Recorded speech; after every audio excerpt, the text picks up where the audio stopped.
他本是世界上仅有的一条宗龙，可就在他肚子之时，竟被天人给击倒，意外穿越到刚生产的孕妇身上。没想到刚出生就要被替换，幸运的是他有提前预知的能力，就在自己要被调换时，醒来第一件事就是改变命运。陆同志，恭喜你生了个女儿，孩子的各项生命体征都很正常。妈妈，快点看仔仔一眼，我要被你嫂子调换了！我不想吃不饱饭，生病了没人给我治，没有衣服穿，呜。突然听到小奶音，陆静怡还以为自己听错了，她顺着声音传来的方向努力看过去，只看到孩子挥动的胖小手，没等他有多余的动作，就失去意识昏睡过去。陆同志睡过去了，把他送去病房吧。医生，我女儿怎么样了？没事，就是累了睡过去，几个小时就能醒过来。恭喜阿姨，陆同志生的是一个女儿。那太好了，孩子呢？给我抱抱。龙仔仔刚想好好看看说话的人，但是一阵困意袭来，他睡了过去。婶子，陆同志生了个女儿吗？是啊，在睡觉呢。那你先在病房里坐一会儿，我正好要去缴费，马上就回来。哎，好嘞。等龙仔仔他在醒来的时候，就看到一个中年女人走到他的面前，警惕地朝着周围看了看，又尝试着叫了陆静怡的名字。见躺在床上昏睡的女人没反应，他赶紧把孩子抱起来。这是来换孩子了，妈妈。龙仔仔刚刚张开嘴巴，还没发出声音，这个鬼鬼祟祟的女人就把他的嘴巴堵住。女人抱着他换到了一个新的病房，龙仔仔看着他抱着另外一个孩子出去。妈妈，快点看看仔仔，我要被人调换了陆静怡吓得猛然睁开眼睛，她做了一很长的梦，梦里她的孩子被别人抱走换了，她顾不得身上疼，赶紧坐了起来。你怎么坐起来了？快点躺下。妈，我的孩子呢？快给我看看。在这呢。陆静怡赶紧拿过孩子的右手，右手手腕上没有痣。妈，这不是我的孩子，刚刚是不是有人进来过？是有一个，是你嫂子李红的朋友，说过来看孩子，然后医生让我过去缴费，我拜托他看一下，结果我回来的时候他已经不在了。妈，他把我的孩子调换了，我的孩子手上有个痣，我要去把我的孩子换回来。刚刚我抱着孩子就感觉比之前要轻一些，还以为是我的错觉呢，现在看来孩子真有可能被换走了。你别动，我抱着孩子过去看看。他抱着孩子出门，和护士打听李红的房间，到了房间就看到孩子躺在李红旁边，两人都在睡觉。王佩把那孩子的右手翻过来，在手腕下面果然有一颗痣，他赶紧把两个孩子调换，把有痣的孩子抱回病房。陆静怡一看到孩子，赶紧抱过来看手腕，看到那颗痣，这才是我的孩子。妈，李红换了我的孩子。你是怎么知道孩子被他调换了？妈，我能听到这孩子心里想什么。什么？你是不是听错了？王佩的声音不由自主地提高，突然提高的声音把小仔仔吵醒。咦，我怎么又被换回来了？太好了，不用被虐待了。妈妈，你真厉害。王佩难以置信地看着女儿怀里的孩子，还真能听见。妈，我这次生的应该不是个普通孩子，哪有孩子一出生就能预知未来的发展？当然啦，我可是世界上最后一条小金龙。陆静怡和两个人顿时对视一眼。小金龙，难怪这孩子有未卜先知的能力。静怡，这到底怎么回事？你嫂子为什么要换你的孩子？因为李红生的那个也是爸爸的孩子，妈妈是个医生，条件好。要是李红的女儿成了妈妈的女儿，就不用担心了着。更重要的是，李红喜欢爸爸，她想把我换回去欺负我。李红的孩子是许志军的。陆静怡和王佩都不敢相信自己听到的，而陆静怡立即想到丈夫平时的奇怪行为，许志军得了什么好东西都往他嫂子那里送。自从他大哥牺牲之后，按照军队里的规矩，身为烈士妻子的李红是不能再住在家属院的。但丈夫动用了关系，说服指导员政委让李红仍旧住下来。自从李红怀孕之后，丈夫去李红家里越来越频繁，又是送东西，又是做家务。问许志军，都说是因为大哥走了，以前大哥经常照顾他，要不是大哥，他也不可能当兵，也不会遇到他，不可能有今天。以前陆静怡没多想，现在仔细一想，丈夫的那些行为早就已经超过普通叔嫂之间界限，怎么偏偏就这么凑巧和我一起生了，还差点把我的孩子换了。那是因为他吃了催产药，后来还到处说是因为妈妈闹出太大的动静吓到他才导致早产，大院里的人都以为妈妈故意欺负他，他是坏人。这两个人居然这么欺负我的女儿和外孙女，真当我们一家人是吃素的。许志军呢？都什么时候来他还不过来？我发动的突然，他可能还不知道。他当然知道，他现在在李红的房间里看那对母女呢。你好好休息，我到李红那里看看。翠兰，这个就是陆静怡的孩子吗？我亲自换的，难道还有假？李红眼底闪过一丝阴狠，抬手就狠狠掐在孩子的手臂上，孩子一下子就被掐醒，闭着眼睛就开始哭。许志军走进来，就看到他在掐孩子，赶紧走上来抢过孩子。你这是干什么？好端端的打孩子做什么？吴同志，麻烦你去帮我打点饭菜来，我在这里看着他们。行。李红，这是你和我的孩子，你干嘛掐他？你要是不喜欢我的孩子，你就不应该把他生下来。这可不是你和我的孩子，而是你和陆静怡的。你说什么？你疯了？居然敢换孩子？都是你的孩子，凭什么陆静怡的孩子能够光明正大叫你爸爸，我的孩子却要跟我吃苦？凭什么陆静怡的命那么好？如果不是你哥，娶我的人应该是你。你小点声，要是静怡知道，是翠兰帮我换的，没人看到。难道你就不想让我们的孩子过上好日子？我也想，但是……那你去告诉陆静怡，让她查。要是让她查到我们之间的关系，我看你怎么和她娘家交代。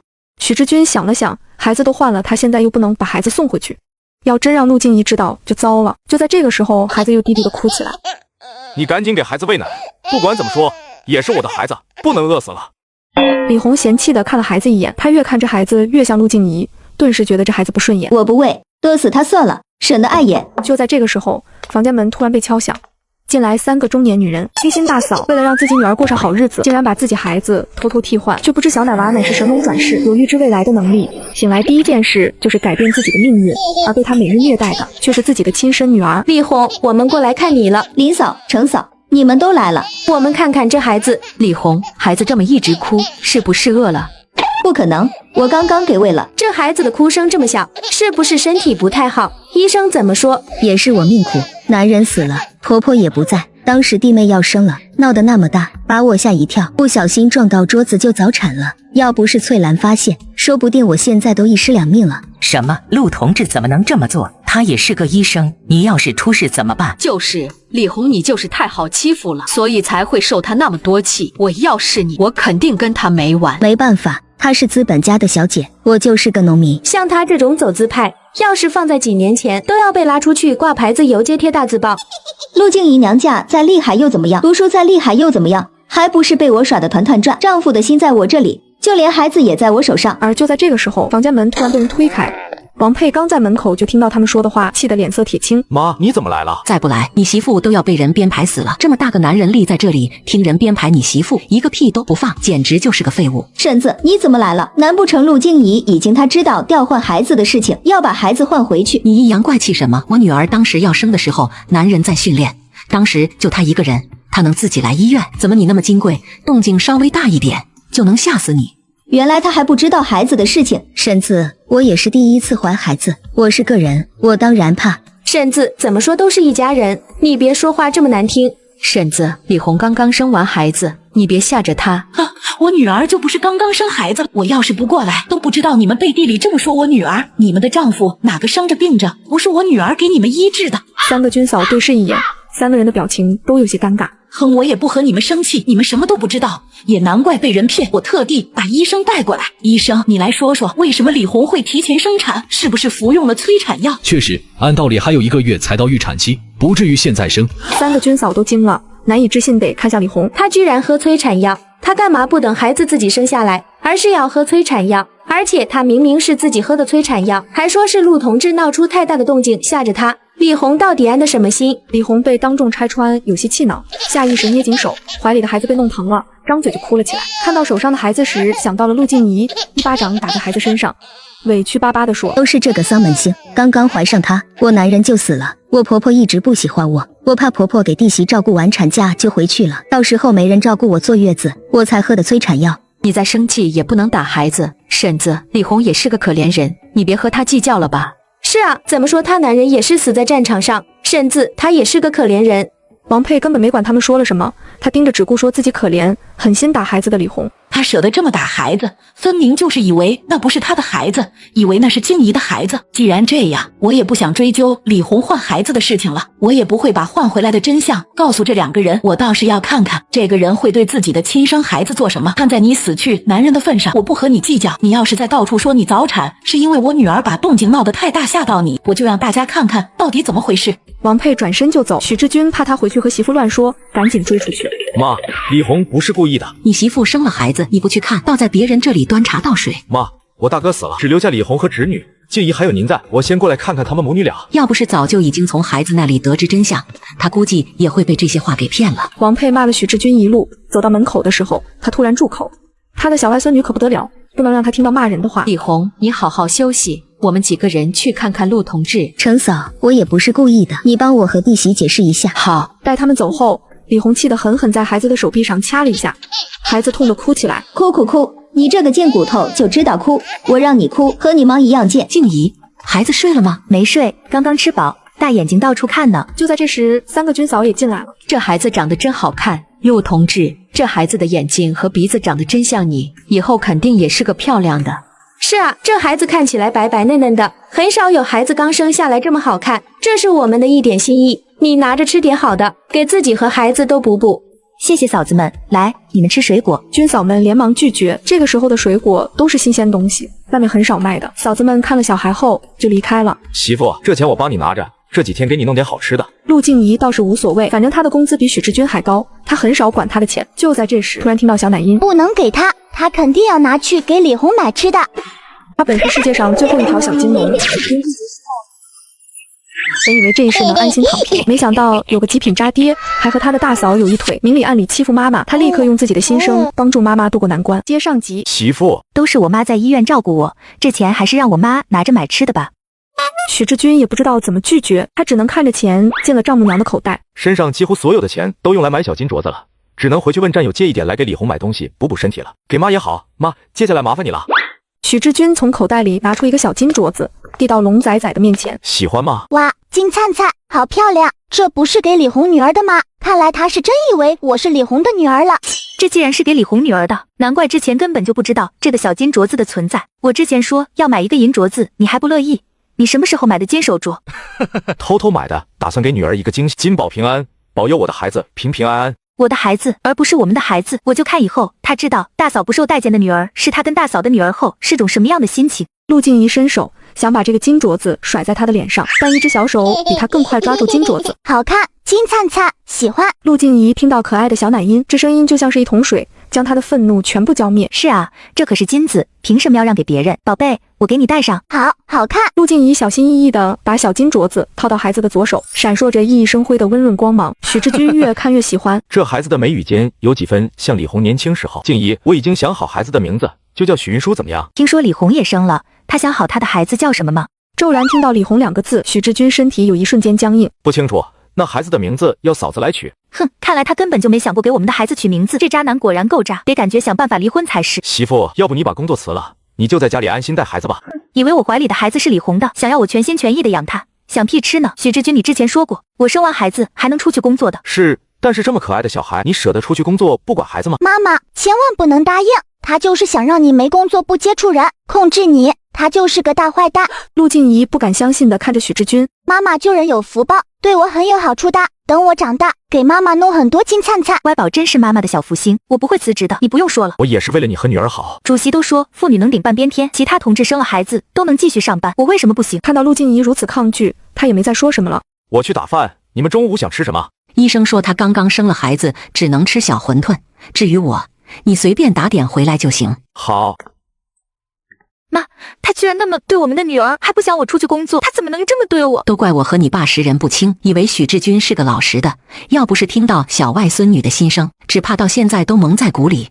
没想到这人这么黑心，居然调换孩子，眼睁睁地看着自己的亲生女儿被虐待。妈，李红对那个孩子怎么样？我去的时候，那孩子一直哭，他连抱都不愿意抱一下，估计以为孩子不是他的。许志军那么用心想名字，又买了金镯子，但都不是给我的孩子的，他不爱我，也不爱我的孩子。离婚吧，我和你爸养得起你和云舒。离婚肯定是要离的，只是现在没有证据。我刚刚生了孩子，组织是不会同意我离婚的。况且我也不会这么简单放过那2个人，我要他们身败名裂。王佩心疼地看着女儿，要是打人不犯法，她恨不得暴打许志军一顿。就这时，陆静怡的好朋友来了。静怡，听说你生小孩了，我就马不停蹄地赶过来了。宝宝好漂亮，很像你呢。取名字了吗？大名叫云舒，小名就叫龙宝吧。妈，你觉得怎么样？好，龙宝好。宝宝真的好可爱，可惜我不能生，不然我也想要生一个。你的身体现在不能生孩子，别拿你自己的身体开玩笑。漂亮阿姨不能要小宝宝吗？那她后来还是要了啊。刚刚听到的小奶音是哪里来的？陆静怡看着苏雅琴一副见鬼的表情，就给她讲了龙宝宝事情。再过几个月，漂亮阿姨就该有小宝宝了吧？干妈的丈夫一直想要孩子，但由于干妈哥哥是市长，所以不敢出轨，不然早就和外面的人要小宝宝了。这是真的吗？雅琴不敢相信龙宝说的。她不能怀孕，是因为当初她的丈夫在报社上班，在报道一则抢劫事件的时候，得知犯罪人有妻子，便在报纸上论述那个妻子并没有管好丈夫，最后导致抢劫犯的妻子被人指指点点，最后扛不住压力自杀。后来那个抢劫犯出狱就是来找雅琴丈夫复仇。雅琴看着抢劫犯过来，第一反应打了一刀，就是这一刀害得她失去做母亲的机会。这才过去3年，居然想要孩子，这人心还真是异变。苏雅满脑子都是龙宝说的，她只想知道龙宝说的是不是真的，便和陆静怡说了要回去。她魂不守舍地从病房出来，在下楼梯的时候，却看到许志军从另外一个病房里出来。许志军，你怎么在这里？我来看看我嫂子，你来看静怡吗？我看了龙宝，你嫂子也生了，孩子还好吗？还好。苏雅琴心里藏着事情，并没有发现许志军的异常，她寒暄几句之后就走了。看着他离开的背影，许志军顿时松了一口气。不行，要赶紧把妈叫回来，不然总往李红的病房跑，被人看到总是要说闲话，要是被陆静怡发现，那一切都完了。苏雅琴回到家，她打开上锁的抽屉，她拿出计生用品，结果发现所有计生用品都是被拆开过的，她整个人都懵了。难不成真被龙宝说对了？媳妇，我回来了。男人看到他面前的计生用品，脸色一下子就白了。女人不顾生死为丈夫挡刀，导致自己终生不能有孕，可丈夫却背着妻子使用生计用品。媳妇，你千万不能告诉你哥，我的工作就是你哥介绍的，他要是知道，我肯定没了工作。都是妈催得急，我也是一时糊涂。你明知道我不能生，要是让我怀上，我可能是一尸两命。我问过医生了，医生说3年过去，你的身体说不定早就恢复了，多半是陆静怡说的太严重。静怡是我从小一起长大的，怎么可能害我？媳妇，我真的知道错了，周围的人都有孩子，还有3年爆俩的，我们结婚都5年了，一个孩子都没有，现在就连陆静怡都怀上了。我也想要个自己的孩子，我知道你也喜欢孩子，我知道是我的错，求你原谅我。难不成别人的看法真就比我的命还重要？如果不是从龙宝那里得知这个人在做什么，怀上之后我肯定不舍得打掉，到时候弄不好就是一尸两命的下场。苏雅琴感觉面前的人无比陌生，明明这人昨天还对她说着甜言蜜语，当初在病床上也是哭得无比后悔，说这一辈子即便没有孩子也会爱他一辈子。这才过去3年，他就都忘了。你出去，让我一个人静静。媳妇，我真的知道错了，你别生我的气，你要我做什么都可以。滚出去！好好好，我出去，你别生气，等你气消了，我们再好好谈。妈，劳烦你在这里照顾静怡，我一会儿还有训练，我就先回去了。去吧。怎么回去了？他有1个月的假，其实就是去照顾李红。既然是去照顾李红是吧？你们2个给老娘等着。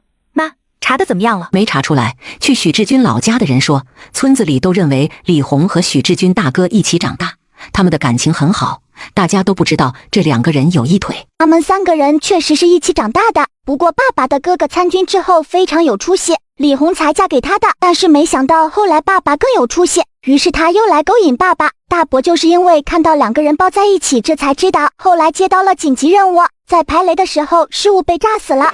听到这，王佩和陆静怡2个人震惊了，他们还以为许志军大哥的死是意外，没想到这是不简单。你先吃着，我去李红那里看看。王佩悄悄走到病房门口，远远他就听到孩子的哭声，走到门口就听到李红的叫骂。哭，就知道哭，跟你那个该死的妈一样，都是来讨债的，一点用都没有。李红，你好歹喂一下，等下护士听见又要过来看，要是传到那些军嫂的耳朵里，还不知道怎么背后议论。真是欠他的，你咬透我了，跟勒死鬼似的。王佩听到屋子传来清脆的巴掌声以及孩子的哭声，整个人都在颤抖。一想到如果他没把孩子换回来，那现在挨打的就是他家龙宝，王佩不忍心再听下去，转身离开。好在把我的龙宝换回来了，不然现在受苦的就是我的龙宝了。妈妈不哭，是不是身上疼？我给你吹吹。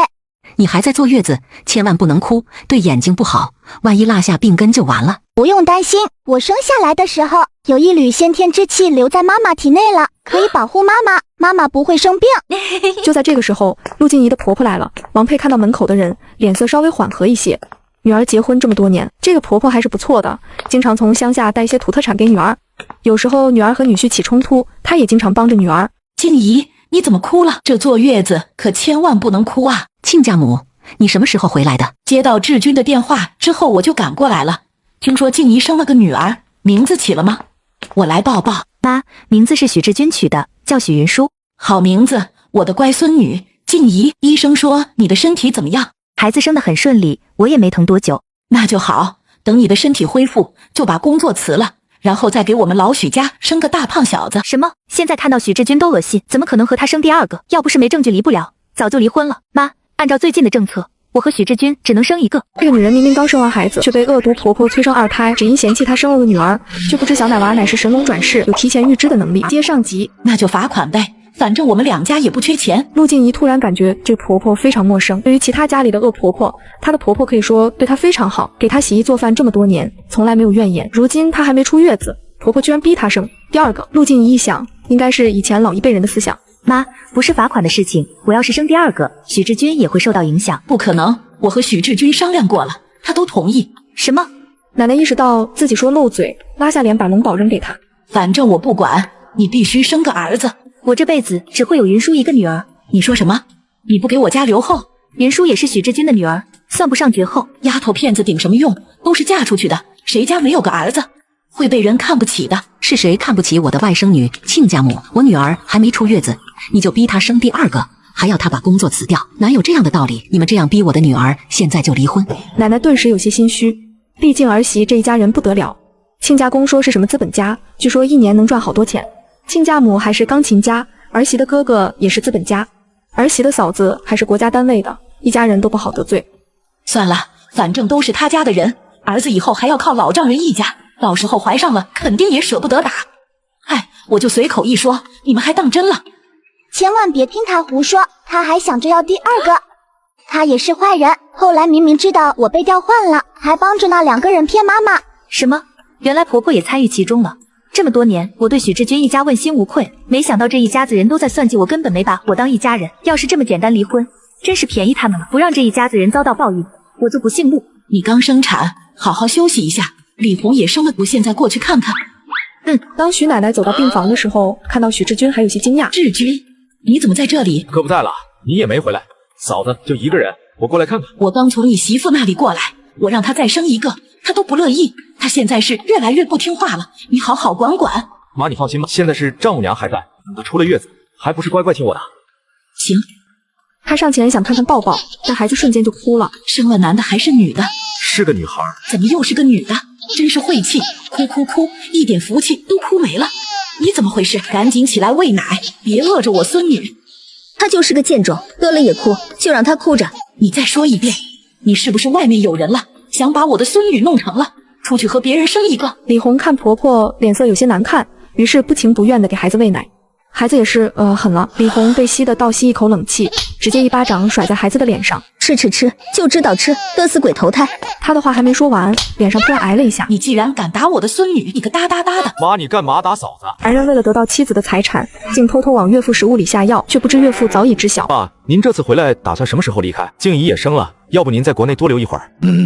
爸，听说您和李团长是朋友，难怪你今天要送我回家，原来是为了这件事。爸，我们营的营长已经退伍，如今有个空缺，您看您正好和李团长是朋友，能不能？不能，想要晋升就用军功来换，我们家看不起靠媳妇的。许志军，他的脸涨得通红，外公一个眼神都不给他。外公没有邀请许志军进来坐，只当没这个人。许志军也没脸待着，又没脸提出要开车回去，只能走回去。你去查查徐志军送的这些补品里面到底有什么东西。好的。静怡，你要不跟我回家坐月子？不了，我要回去，不能让那两个人过得太开心。妈妈说的对，不能和外婆回家，不然李红会在背后说妈妈的坏话，让大家都以为妈妈是坏蛋。陆静怡突然想起来，她刚和许志军结婚的时候，还是有几个军嫂和她关系不错，但后来她医院的事情越来越忙，那几个军嫂就逐渐不和她来往，偶尔看见她也是用异样的眼神看她。这该不会和李红有关吧？那行，听你的，我去你那里照顾你。陆静怡本想拒绝此时听到龙宝的心声，妈妈你千万要听外婆的，奶奶她根本不会管我，出什么事情就让你自己动手，而且还拿外婆送来的东西给李红吃，而且李红还会接着住在一起好照顾，住到我们家里。那妈就麻烦你照顾我吧，让婆婆去照顾李红，婆婆也不是个好相处的，那两个人凑在一起多半还有乐子看呢。好，让你爸明天9点来接你，让外公早点来，爸爸想让李红坐我们的车。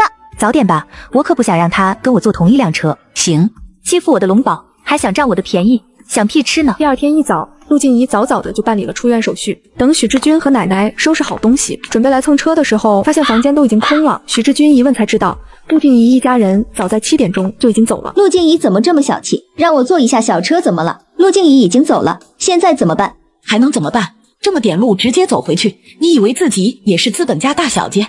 这话里的轻蔑直接把李红给气哭了，他举起手臂就往孩子身上打。都是你这个丧门星！你个要死的李红，居然还敢当着我的面打孩子！他是你生的，他是丧门星，你是什么东西？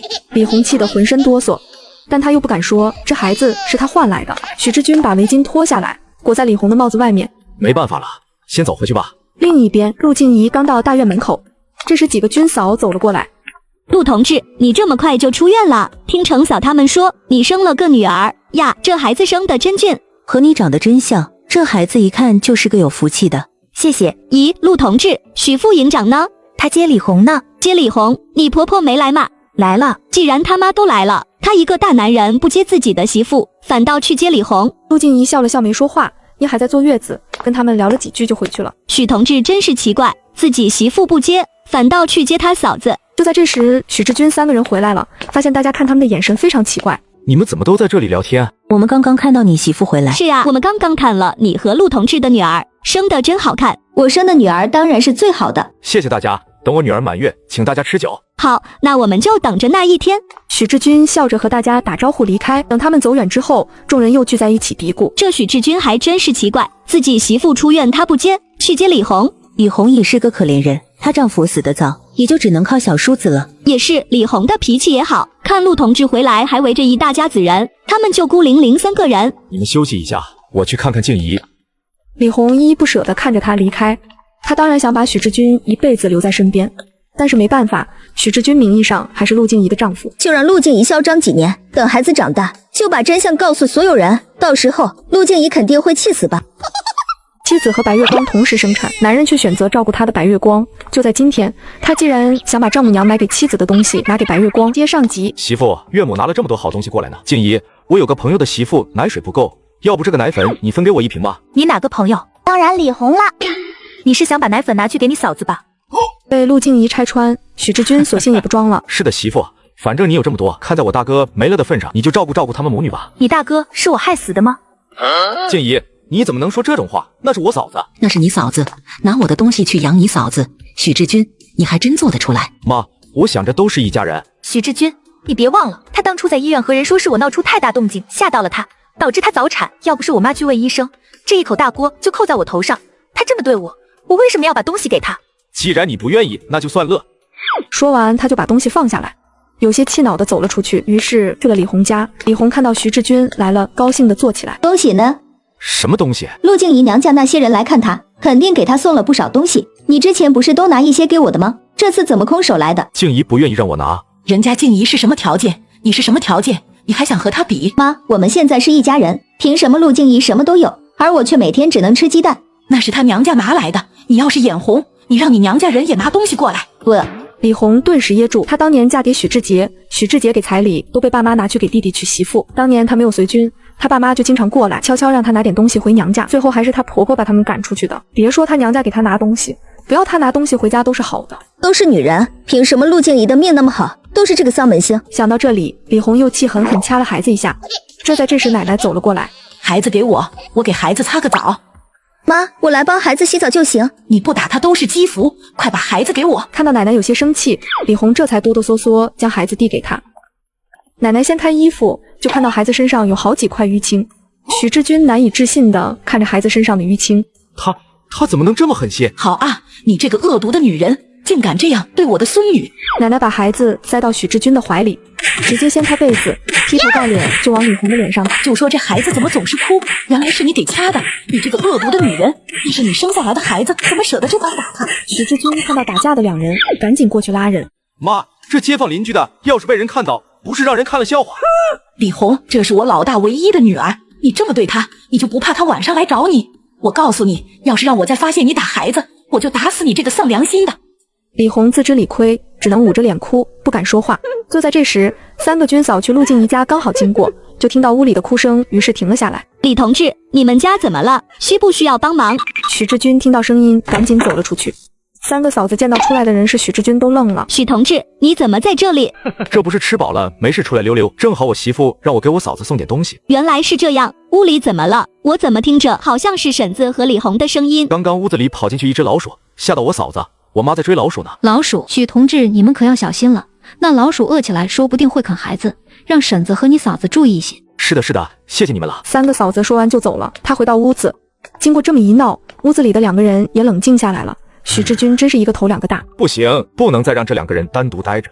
这才几天，他们都已经打了几次架了。妈，有什么事情好好说，到处都是街坊邻居的，万一被人知道了，嫂子以后还怎么在这里待下去？李红做出这样的事情，他都不要脸，我这老脸也不要了。妈，要不你还是过去照顾陆静怡吧。你丈母娘在，哪里轮得到我？再说我要是过去，你嫂子怎么办？那就让嫂子去我那边吧，反正照顾一个也是照顾，两个也是照顾。李红听到跟陆静怡住一起，瞬间就不哭了。要是能搬去和陆静怡一起，那陆静怡吃的用的岂不是有我一份？可是我搬过去，弟媳会不会不同意？不会，她心肠最好了，一会儿我回去和她说一声。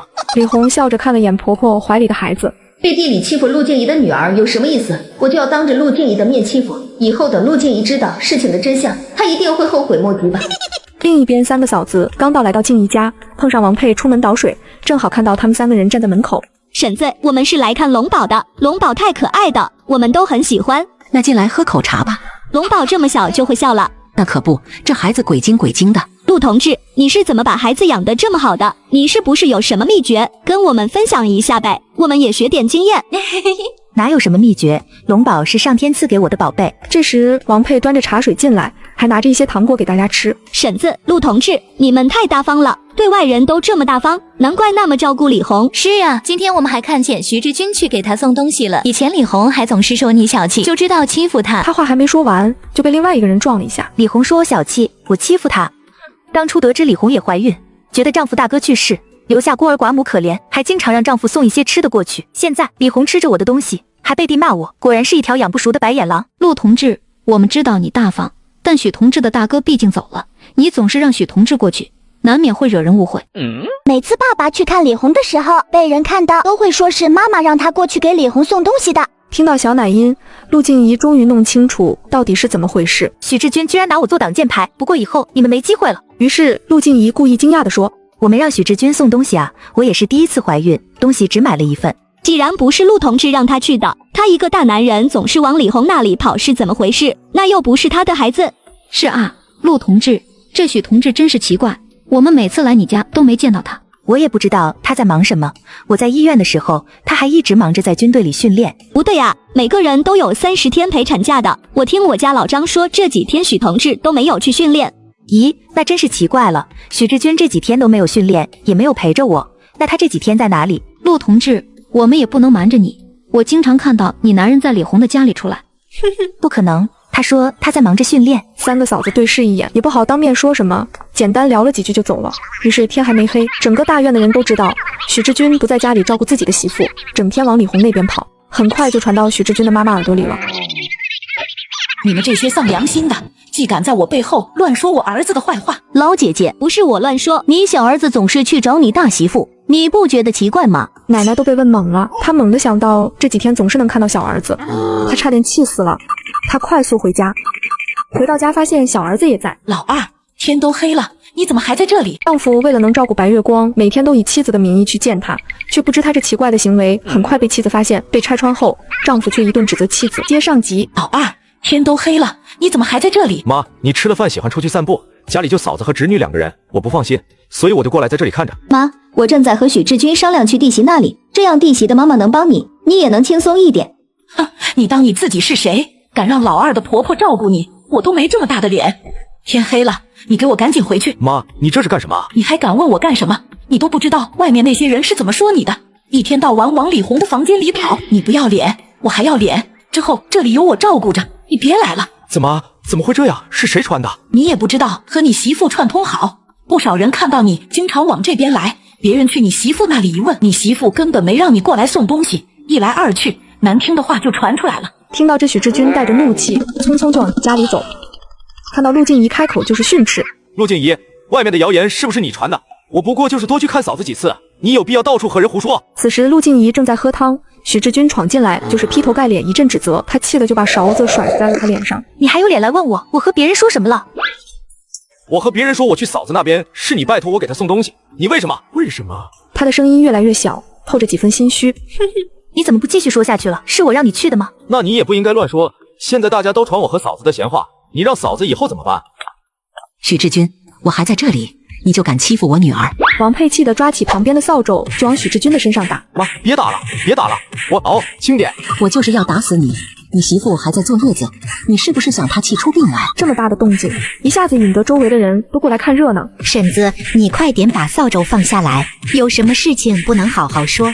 是啊，许同志，你到底做了什么？你快点和你丈母娘道歉啊！许志军看到这么多人，赶紧怂了。妈，我错了，我们进去说，别让人看了笑话。我怕什么？大家都过来评评理。我也是今天听人说起才知道，我女儿生完孩子，许志军有1个月的假期，他倒好，天天骗我们训练，每天都不知道在哪里，就连他媳妇出院，他也没来接。我知道他嫂子孤儿寡母，他要去帮忙。刚刚他居然冲到我女儿房间里，问我女儿为什么要到处和别人乱说。许同志，你这就过分了。不管怎么说，你媳妇刚刚给你生了个女儿，你怎么能这么做？是啊，要是我丈夫这么对我，我早就和他闹了。陆同志就是脾气太好了。许志军看着周围指指点点的人，脑子一下子清醒。我真是糊涂了，居然和李红走得这么近。要是真让陆静怡一家人起疑心，后半辈子就完了。妈，我和我哥是农村出来的，小时候没饭吃，是他把剩下来的口粮给我吃。后来我哥参军，还寄钱回家养着我们一大家子人。我从小就发誓一定要好好报答我哥。我哥走了，我只有照顾我的小侄女。我知道这段时间忽略静怡，妈，是我的错，你打我骂我吧，请你原谅我。王佩看着面前跪着的许志军，第一次觉得有点不寒而栗。许志军这个人对别人狠，对自己更狠，他竟然可以当着这么多的人面下跪。这时周围的人上来拉许志军起来。爸妈和静怡不原谅我，我就不起来。这段时间是我做的不对，我知道错了，以后我不去看嫂子了。妈，请你原谅我。婶子，看来许志军和他嫂子真的没什么，毕竟死者为大，怎么说都是一家人。是啊，婶子，你就别生气了。就在这个时候，指导员穿过人群进来，他看着围了一院子的人，好奇地问到底怎么回事。在周围的人七嘴八舌下，指导员搞清楚怎么回事。婶子，许同志确实有错，你消消气。指导员，不是我故意为难他，我女儿在医院住着，他都很少来看，今天就跟吃了炸药一样，来了就骂我女儿。我女儿什么时候受过这样的委屈？我看着都心疼。是，我们都知道军嫂们的不容易，我替许同志向你们道歉，我会好好找许同治疗，你也别气坏了身体。明明知道许志军是个畜生，但没有证据。按照规定，军婚不允许破坏。不过没关系，我总会抓住许志军的把柄，以后把事情弄清楚，别一回来就质问静怡。妈，我知道错了。婶子，你去照顾弟妹，我找许同志好好聊聊。一听到指导员说的话，许志军当即慌了。现在正是他往上提一提的关键时间，要是给指导员留下坏印象，他这次就没机会了。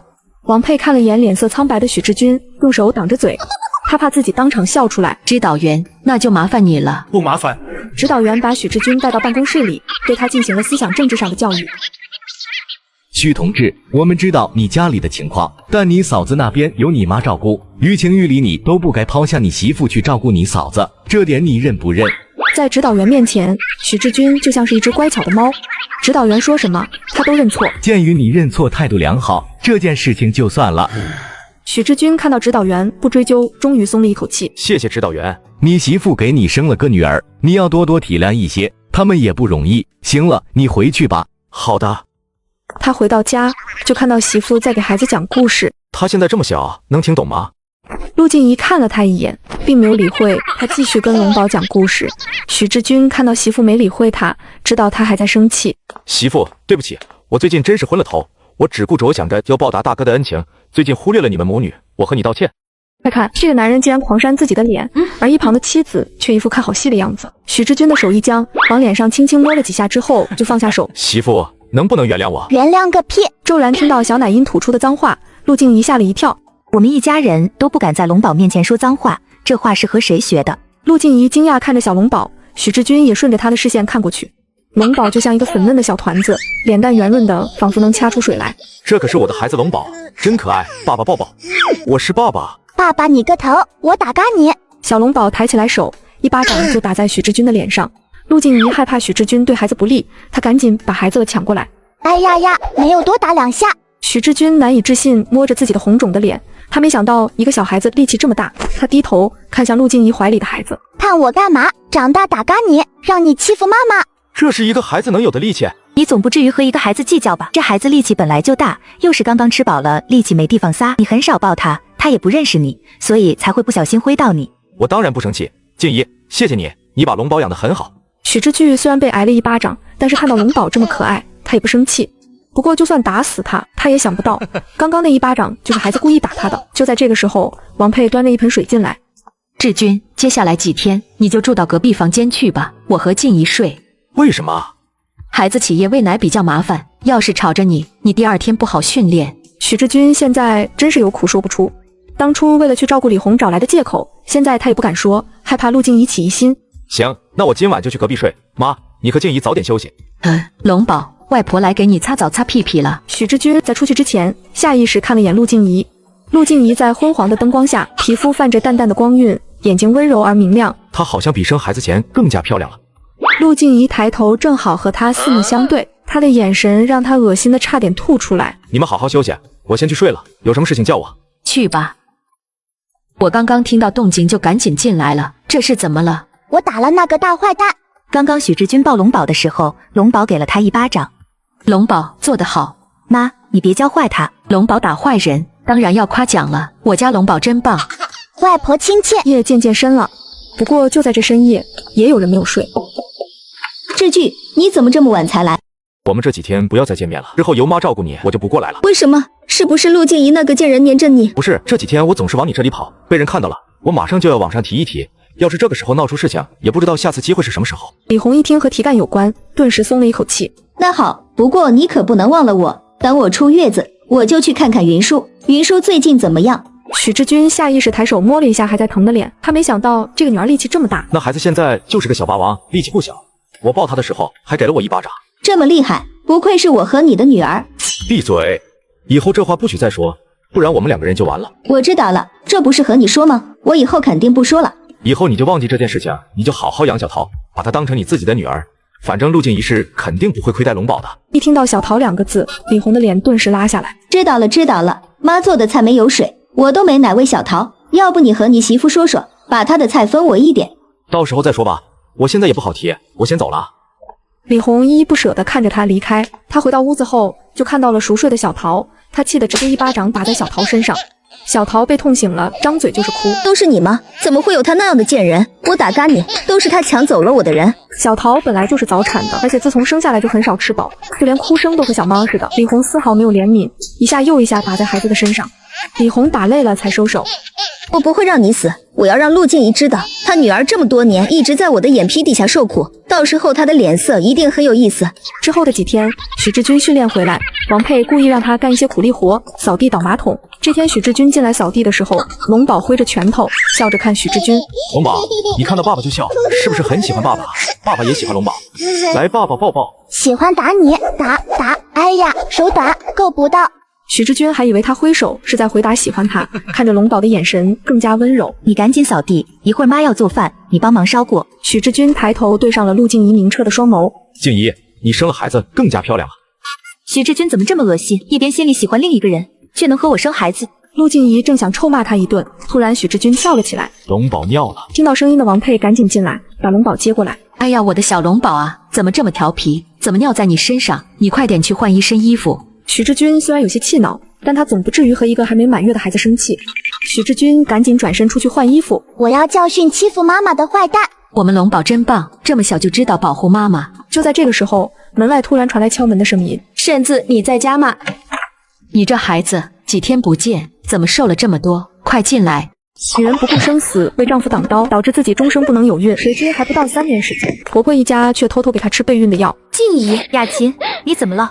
是不是你丈夫欺负你了？静怡，我听了龙宝的话，查看了家里计生用品，都是动了手脚的。他怎么能这么做？当年你不顾性命为他挡刀，现在却不顾你的生死要孩子，真是真心为了狗。那你接下来打算怎么做？我不知道，这么多年他对我很好，我也知道这些年他爸妈因为没孩子一直在催他，而且他还跪下来和我道歉，说以后再也不会了，也不会再逼我，还说要和我好好过日子。他为了跟我和好，连自尊都不要了。我现在要是跟他说离婚的话，会不会太伤他的心了？他连自尊都不要，说明他想要的东西比自尊更重要。他发现下跪都没用，已经把他爸妈叫来了。陆静怡听到小奶音，顿时豁然开朗，雅琴的丈夫就和许志军一样，他们甘愿下跪道歉认错，就是因为舍不得他家的钱和为他事业上的助力。他既然把他爸妈都叫过来了，我现在该怎么办？你不能怀孕也是因为就他儿子导致的，现在他们这样做根本没有为你考虑。你要真不想和他们过，你就和他分开，我会一直帮你的。好，静怡，谢谢你。对了，龙宝过几天就满月了，你们打算怎么给龙宝办满月宴？请双方的亲戚去国营大饭店吃，虽然远了点，但里面的菜齐全，不用自己费心。不行啊，那太隆重了。我的女儿当然是要给最好的。可是我现在是上升最关键的时候，你闹出这么大的动静，影响很差，你让别人怎么看我？还想往上升一升，想屁吃呢！我会尽快找到证据，让你身败名裂。满月席而已，没那么严重。对啊，那是你的私事，大家也都知道你家里的情况，肯定不会怎么样的。静怡，我也不是为了自己，你看别的军嫂都是自己在家里做菜，然后请几个平时玩的比较好的同志回来吃饭，你搞得特立独行，不说别人，指导员肯定会来说我。你也不想我这么多年的努力功亏一篑吧？我也想努力配得上你。哼，说的比唱的还好听。就放在家里请，去外面吃饭，爸爸不会把那些人叫来吃饭，他们不来，怎么知道他是什么样的人？依照李红的脾气，那天肯定会闹事。龙宝说的没错，只有领导们都来了，亲眼看看许志军做的那些好事，这样才能彻底断了许志军上升的路。好，那就听你的。不过我要请王嫂子来帮忙做饭，至少要请3桌，我还要买糖，让大家都沾沾喜气。行，都听你的，这是我这个月的补贴，你拿去，想买什么就买什么。陆静怡毫不犹豫地将钱拿过来。许志军看他这么听话，还以为他还和之前一样好糊弄，但他不知道，要不是龙宝说的那几句，陆静怡根本不会同意。静怡，许志军对你真好。那是你不知道，他们背地里干了什么丧良心的事。怎么了？是不是许志军做了什么对不起你的事情？就是爸爸和李红一起生了个孩子，然后想要把我和他们的女儿调换，没想到外婆又把我换回来了。每一个字我都听得懂，但是结合起来，我就有点听不懂啊。许志军以为龙宝是他和李红的孩子，他和我在一起就是贪图我家的钱，想要踩着我往上爬。李红不是你嫂子吗？她怎么能做出这种违背伦理的事情？他妈知道吗？你觉得如果他要是知道了，是帮他自己的儿子还是帮我？不行，你不能受这样的窝囊气，我去给你讨个公道。站住！证据呢？有什么证据证明小桃是他们2个人的孩子？你应该知道我的情况，没有证据的情况下，我和他不可能离婚，提前说开只会打草惊蛇。那你就忍着他欺骗利用你。我已经知道真相，留在许志军身边，我才可以亲手让他身败名裂。别说我的事了，我有分寸。你的事情你打算怎么办？我再看看他的表现吧，一时之下我还没法决定。其实没必要纠结，你要是真喜欢，那就继续在一起，要是觉得忍受不了，把他踢掉就行。好的，我会好好考虑的。吃了午饭，王佩送了苏雅琴回家。苏雅琴一进门就看到公公婆婆和丈夫都在。大妈，你们怎么来了？我这不是听阿强说你们闹脾气，我们索性就过来给你解释一下。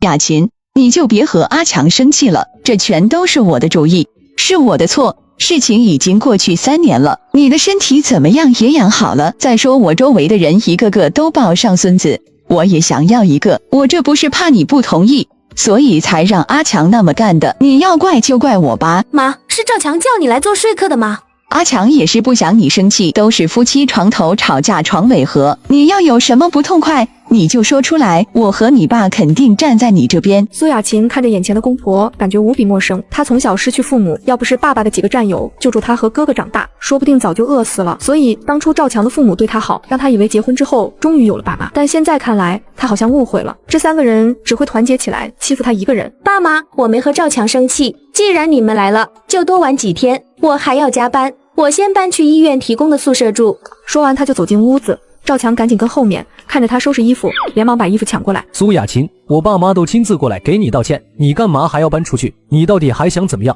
我说过，我们之间需要冷静一下。既然你不听我的，把你爸妈叫过来，那我只能回医院。你可以继续闹，到时候我就去找我哥。说到他哥，赵强一下子老实了。苏雅琴抢回他手里的衣服，装了一些衣服就出了门。雅琴什么时候变得这么强硬了？她去见了陆静怡，肯定是陆静怡挑拨离间。那个女人怎么能这样？亏我还以为她是个好的。不能再这样下去，拖得越久，我怕雅琴越想和我离婚。那你想怎么做？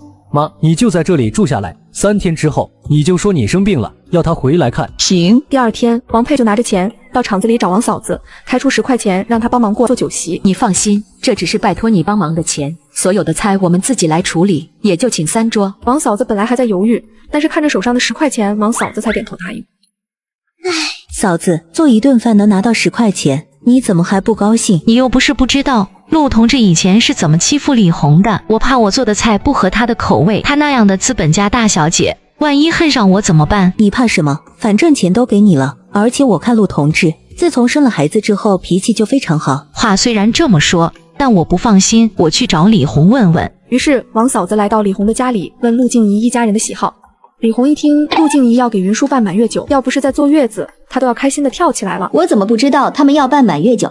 李红，我记得你和陆同志同一天生的，你孩子的满月酒什么时候办？李红下意识看向睡觉的小桃。呵，他也配？嫂子，你也知道我男人5个月前没了，我刚刚生，现在就靠救济金活着，哪有钱给孩子办满月酒？哎，还是我弟媳命好，有娘家和丈夫疼着。要是换个好脾气的弟媳，我说不定就豁出这张脸去说我添上一些钱，怎么样也当是给我家小桃也捎上，也当是凑凑喜气。不过你也知道我那个弟媳的脾气，她肯定不会同意的。你也别太难过，未来的日子肯定会越来越好的，家家都有难念的经。李红，你和我说说你弟媳一家人的口味。于是李红把她知道的都告诉了王嫂子。王嫂子，你也不用太害怕，我弟媳对外人还是很好的。这不，我听说最近去看云舒的嫂子都分到不少糖呢。好，谢谢你了。等钱嫂子离开之后，奶奶端了一碗鸡蛋过来了。那嫂子过来找你干什么？她来问我陆静怡一家人的喜好。陆静怡要给孩子做满月酒，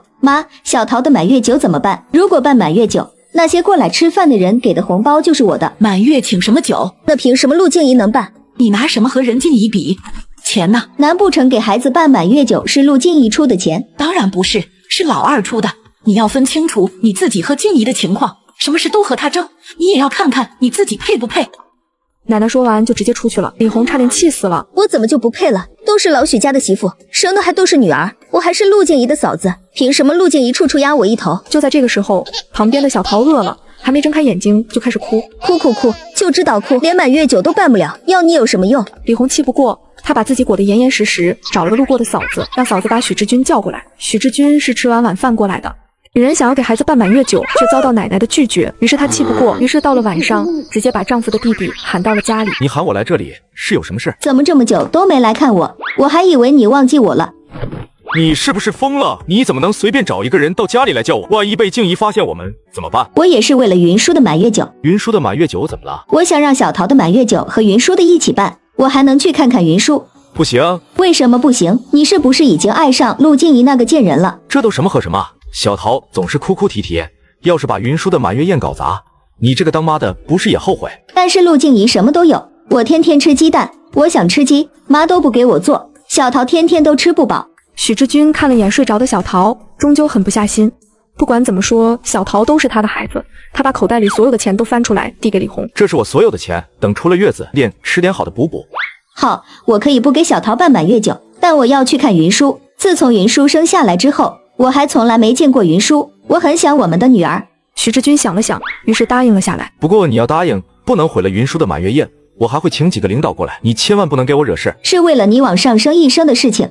是的，你放心好了，我肯定不闹事。就在这时，徐志军的妈妈进来了，看到徐志军在这，还有些意外。老二，你怎么来了？我来看看侄女。你赶紧回去，等下又被人说闲话。好。苏头志，不好了，你婆婆晕倒了，你赶紧回去看看。什么？婆婆的身体一向很好，怎么会突然晕倒？苏雅琴没多想，赶紧骑上自行车就往家里赶。当苏雅琴骑进一个巷子的时候，巷子口突然出现3个拿着棍子的男人。小美人，这是要去哪？苏雅琴想要掉头，但是掉头发现背后也有2个同样拿着棍子的男人。赶紧把身上的钱全都交出来。苏雅琴赶紧掏出口袋里的钱扔过去。都在这里了，我家里还有点事情，你放我离开。不要着急嘛，我看你长得这么水灵水灵的，要不给我们兄弟几个快活快活。这个女人只因一个人走在无人的街道，就被一群小混混给绑架了。你们放开我，我哥可是市长。哎呦，还是市长，我吓死了，我还没做过市长妹夫呢。小美人，我来了。就在这时，就看到赵强骑着自行车过来。你给老子滚开，少管闲事！她是我媳妇，你们放开她。你们不是想要钱吗？我这里有。赵强从口袋里拿出来了50块钱。就这么点钱，打发要饭的呢？这里是50块，已经不少了。我爸妈和弟弟妹妹就在后面，你们赶紧拿了钱，我就当什么事情都没有发生。你们要是不放人，一会儿人多，万一有人报警，你们可少不了牢狱之灾。那几个人对视一眼，想了想，没必要为了50块进一趟派出所。于是他们拿了赵强手上的50块钱，就匆匆的离开。雅琴，你没事吧？幸好你来了，不然我都不知道会是什么下场。你别怕，我在。对不起雅琴，吓到你了吧？我应该早点去医院接你的。当初妈晕倒了，我把妈送的卫生所才想起来接你，以后我都会第一时间来接你的。妈怎么了？医生说妈这几天没吃好也没睡好，好在没什么事情，掉一瓶水就没事了。我们先回家吧。两个坐了2个小时才回到家，婆婆看到她回来，连忙上前。雅琴，你这是怎么了？怎么脸色这么难看？眼睛也肿成这样，是不是医院里有人欺负你？苏雅琴不想再提起刚刚的事情。我没事，妈，你怎么样了？医生怎么会说你吃不好睡不好？还不就是因为我的催促，导致你和阿强吵架。雅琴，以后我再也不催了，你能不能原谅阿强？媳妇，我真的知道错了。苏雅琴想到刚刚她差点被人拖到小巷子里，要不是赵强，她都不敢想会发生什么。于是她答应了，不再生气。雅琴，谢谢你原谅我，我发誓以后我一定会对你好，会爱你一辈子的。这样才好吗？我今晚终于能够睡个好觉。雅琴，我看你的脸色不太好，就请假几天在家里休息。好。陆静怡这几天都忙着办满月酒的事情，她亲自写请帖，打算把朋友领导都请过来。等她写完请帖，突然想起来雅琴有好几天没来了，于是陆静怡拜托一个嫂子给雅琴送请帖。但是嫂子中午采购回来说她去医院一问，说雅琴请假了，已经3天没有上班。雅琴请假3天，怎么可能不来看龙宝？况且雅琴好端端的请假做什么？她实在放心不下，于是让妈亲自去雅琴家里送请帖，让她在满月酒过来吃饭。婶子，你怎么来了？我好不容易把媳妇哄好，不能让雅琴再去见陆静怡，等下陆静怡又要乱说话。于是他挡在门口，丝毫没有让王佩进去的意思。雅琴在家吗？在家。婶子，你有什么事情直接和我说就行。王佩已从女儿得知赵强的所作所为，况且雅琴突然请假3天，人也没有消息。陆静怡不放心，特意叮嘱她要看到雅琴本人没事才行。我要亲自和雅琴说。婶子，雅琴身体不舒服，并不是我不叫她。就在这个时候，苏雅琴听到声音，打开门出来，看到门口争吵的2个人，赶紧走了出来。婶子，你来了，快点进来坐。雅琴，你怎么了？怎么又瘦了这么多？我没事。婶子，你怎么来了？大后天是龙宝满月，是想请你过去吃饭。好啊，很多天没看龙宝，我都很想他了。你这几天身体不好，要不就别去了吧。那怎么行？那是我干女儿，婶子你放心，我肯定会去的。好，你没事，那我就先回去了。转眼间就到了龙宝的满月酒，一早的家里就热闹的紧了。外公早早的派人去拉新鲜的菜了，大家都有各自的活忙着。接上集，媳妇，嫂子听说我们的龙宝很可爱，也想要来参加龙宝的满月宴。哼，这2个人还以为龙宝是他们的女儿吧？龙宝说的对，不把人请过来，怎么让别人看热闹？我倒要看看他要闹出什么花样。好啊，嫂子想看就让他来看吧。好的。许志军刚把衣服洗完，直接就去找几个领导，邀请他们一起过来吃满月酒。正好几个领导正聚在一起讨论这次提干的事情，一听说许志军来了，赶紧住嘴。正好几位领导都在，那就正好，省得我到处跑。我家云叔大后天办满月酒，领导们有空吗？要不都来我家热闹热闹。这么快你家孩子都满月了，当然要去。许同志，我可是听说了，您的女儿生得和年画上的娃娃一样可爱，我倒是要去看看有没有那么好看。行，我们到时候都去。志军，你身上的衣服怎么湿了？这么冷的天也不换一件，小心生病。许志军低头看了眼自己身上的衣服，有些不好的意思说：嗨，我这不是急着出来接各位领导，这是洗衣服溅上去的，里面没湿，一会儿就干了。你在家还洗衣服呢？我丈母娘一个人照顾媳妇，我怕她累着，也就顺手的事。许志军走了之后，几个领导对视一眼，大家都满意的点头。这个许同志平时训练认真，没想到在家也这么疼媳妇，我看他还不错。确实，而且他老丈人做了不少贡献，和其他几个人相比，许志举虽然不是最优秀的，但他平时挑不出毛病，对待下面的兵也是非常认真。团长，你觉得呢？不知通思考片刻说，反正还有时间，再观察观察。也是，不过我还是比较看好许同志。很快酒席就要开始了，军嫂们都来看龙宝，李红也跟来了。她一眼就看到被人抱在怀里的龙宝，刚满月的孩子就像个瓷娃娃，一双圆溜溜的大眼睛滴溜溜的转个不停，那可爱机灵的模样引得其他嫂子连连夸赞。我的女儿居然这么漂亮，龙宝，我是大伯母，快点给我抱抱。李红，你今天不是刚出月子吗？你的孩子呢？怎么没抱过来一起玩？他睡觉呢。原来就是这个恶毒的女人想要欺负我。只见龙宝随手一挥，一个巴掌就打在李红的脸上，痛得李红难以置信地看着怀里的孩子。这孩子哪来这么大的力气？李红，看来龙宝很喜欢你，他都伸手摸你了。旁边的人完全没看出这一巴掌的威力，而李红却痛得龇牙咧嘴。但是周围人看着他，只能笑着。我也很喜欢龙宝，打打打！看着龙宝挥舞的手，李红赶紧把孩子往下放一些。这孩子的力气真大，完全看不出来是刚刚满月的孩子。这可是我的孩子，也是。像陆静怡那样的资本家小姐，怎么可能生出这么有力气的孩子？小桃就连哭声都和小猫一样。陆静怡换了一身红色的衣服出来，就看到大家围在一起。李红抱着龙宝，哎呀呀，居然只打了一下。陆静怡下意识看向李红，就看到李红的脸上有一个小小的巴掌印。陆静怡差点笑出来。嫂子，把孩子给我吧。静怡，我刚抱上龙宝，你就让我多抱一会儿。你也知道小桃身体不太好，我希望能沾沾龙宝的喜气。我之前去看你家小桃的时候，发现小桃哭起来都是有气无力的，是不是因为你早产的缘故？应该是什么样的妈才会生下什么样的孩子，就像我一直劳作，身体强壮，所以云舒的力气才这么大，而陆静怡瘦瘦弱弱，才会生出小桃那么没有福气的孩子。我已经迫不及想知道，要是陆静怡知道小桃是她的孩子，陆静怡在回想起来的时候该有多后悔。你也别说这种话，孩子养着养着身体就会好的。就在这时，李红突然感到胸口一烫，低头一看，发现胸口湿了一大片。呀，龙宝尿了。陆静怡走上前，她把孩子抱了过来。李红，你刚刚出月子，赶紧回去换一身衣服，你也别嫌弃这尿，这可是沾喜气呢。龙宝又是摸你又是尿你，看得出来他很喜欢你，不然他怎么不摸别人，不闹在别人身上？龙宝喜欢我，这难道就是母女心连心？静怡，我就懒得回去换衣服了，你的衣服借我穿2件。陆静怡的衣服不少都是从国外带回来的，很多样式我见都没见过，之前早就想要几件了，但不知道怎么开口要，现在正好有这个机会。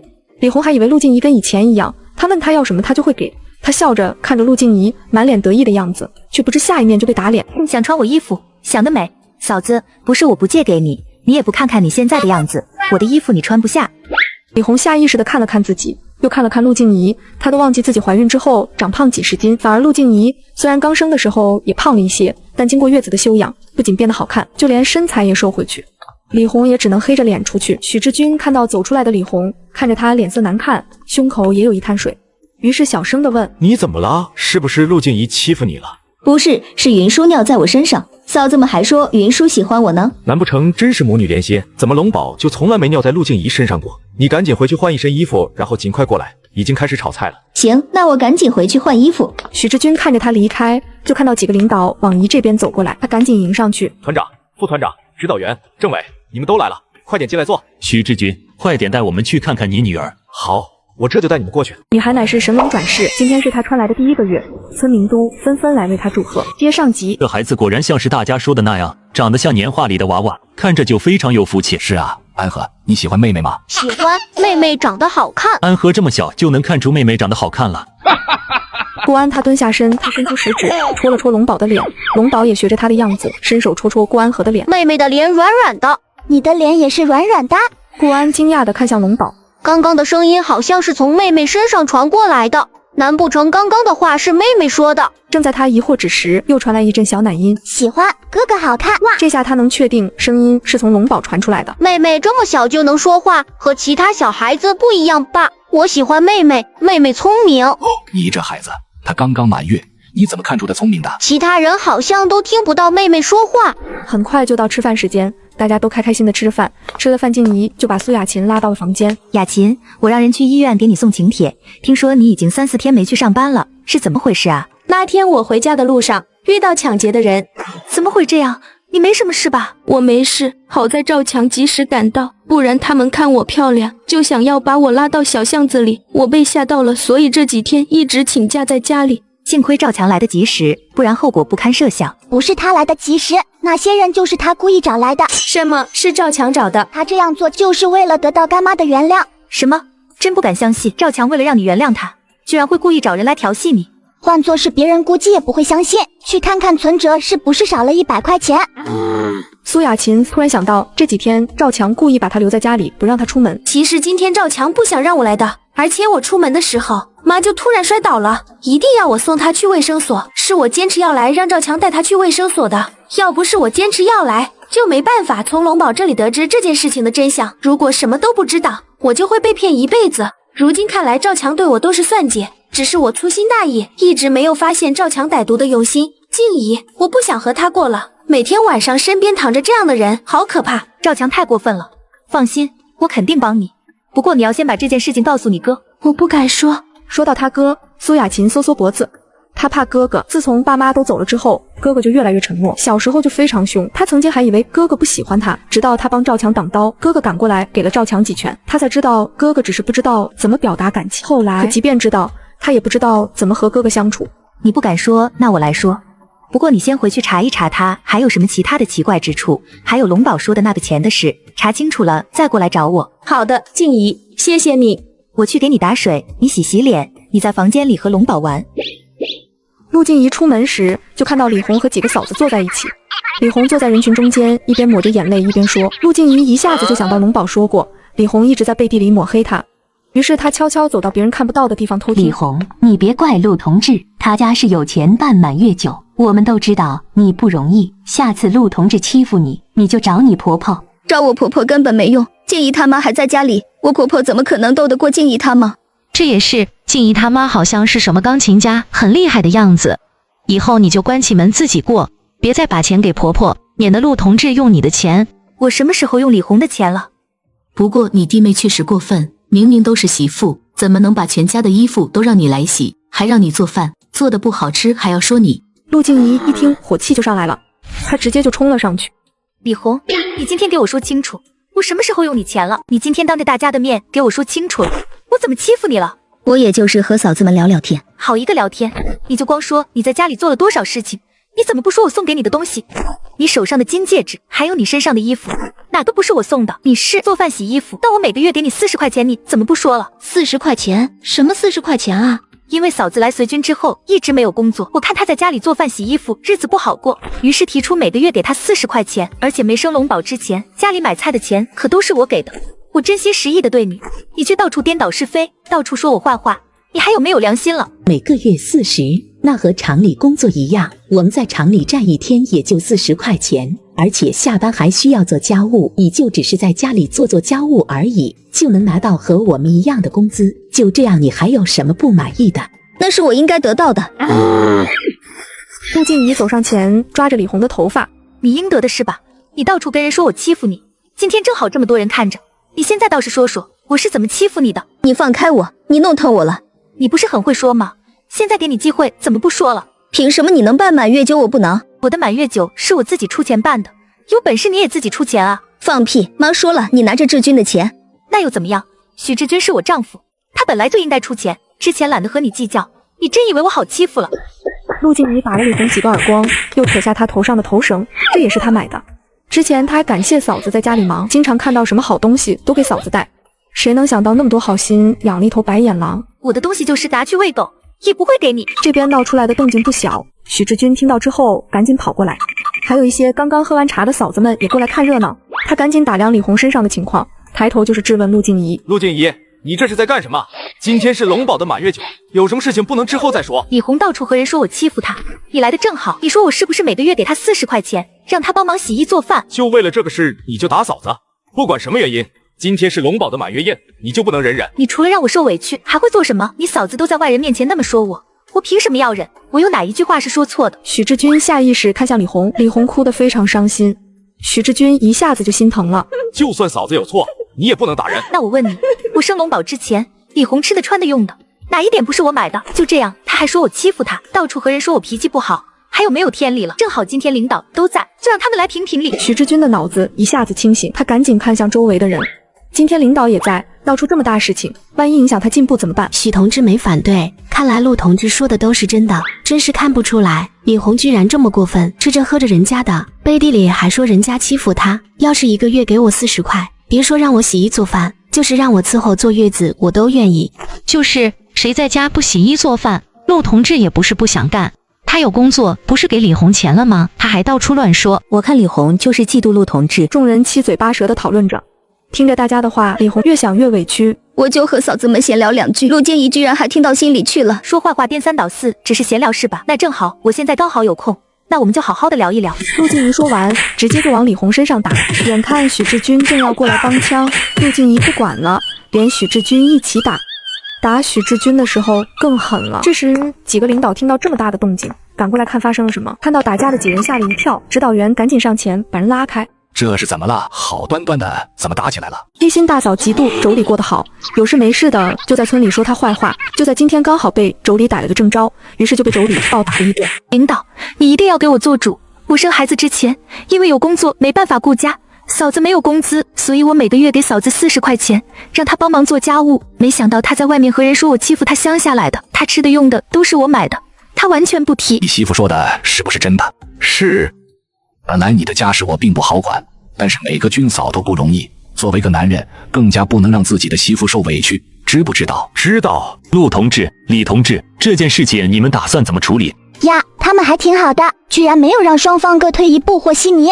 我怎么听到一个小女娃的声音？陆静怡听到熟悉的奶音，赶紧回头就看到雅琴抱着龙宝过来。我要求李红保证，以后再也不在背地里说我的坏话，而且他还要向我道歉。不可能，我为什么要跟他道歉？是他打我在先。许志军看到领导都在，不想事情再继续闹下去。嫂子，本来就是你不对，你赶紧道歉吧。许志军居然站在陆静怡那边，当着这么多人的面逼我道歉。许志军往几个领导身上瞄，示意他赶紧的。李红怕影响徐志军的升职，还是低头了。对不起，你还要保证，以后再也不能说我的坏话。在场的嫂子们都给我做个见证，这个仇我一定要报，要陆静怡后悔，我保证。李红说完后就哭着跑了。众人的注意力都在李红和陆静怡身上，并没有注意到顾团长的眼神时不时看向龙宝。许志军赶紧对几个领导解释，这件事都是我的错，我一直没发现家里的矛盾，因为我哥的去世，我总是想要多照顾嫂子一点，却忽略了自己的媳妇。领导们，我愿意写检讨，我保证这样的事情以后再也不会发生。家家有本难念的经，你回去好好安抚一下你的妻子。陆同志刚出月子，情绪波动也可以理解，你这个做丈夫的要多照顾一点。渣爹说话还真是不心虚，要不是他故意纵容，李红怎么敢在外面乱说？他就是故意让妈妈名声臭了，不能出去工作，真是好大的脸。别人不知道大伯是怎么死的，他难道不知道？顾志通这次听清了，他听到的小奶音确实是龙宝说的，但是他的嘴巴没动，也就是说，听到的是他的心声。他说许志军知道他哥是怎么牺牲的，是什么意思？难不成里面有隐情？看来我要回去好好调查调查，不能把这种人提上来。顾团长走到龙宝面前，能不能让我抱抱龙宝？抱抱，伯伯是大英雄。你喜欢龙宝吗？喜欢。那你以后可以经常来找龙宝玩。顾安转头看向陆静怡，可以吗？可以，龙宝也很喜欢你。我也喜欢龙宝。许志军还不知道自己的老底都被女儿卖了，他看到顾团长这么喜欢女儿，心里都松了一口气。看来静怡和嫂子吵架的事情并没有影响我前进的道路。静怡，刚刚到底发生了什么？你和李红怎么打起来了？李红在背地里说我欺负她，我气不过就和她打起来了。许志军过来阻止，我顺手把她也打了。静怡你好厉害，不过这么一闹，大家应该都知道你的为人，也是一件好事。是的，要不是龙宝，我根本不知道李红在背地里搞这些小动作。龙宝真是我的小福星。苏雅琴回到家，第一件事就是查看存折，果然在几天之前有100块钱被取出来。她继续往前翻，越看越心惊。她结婚3年，这里面的钱每个月都会存进去，但取出来更多。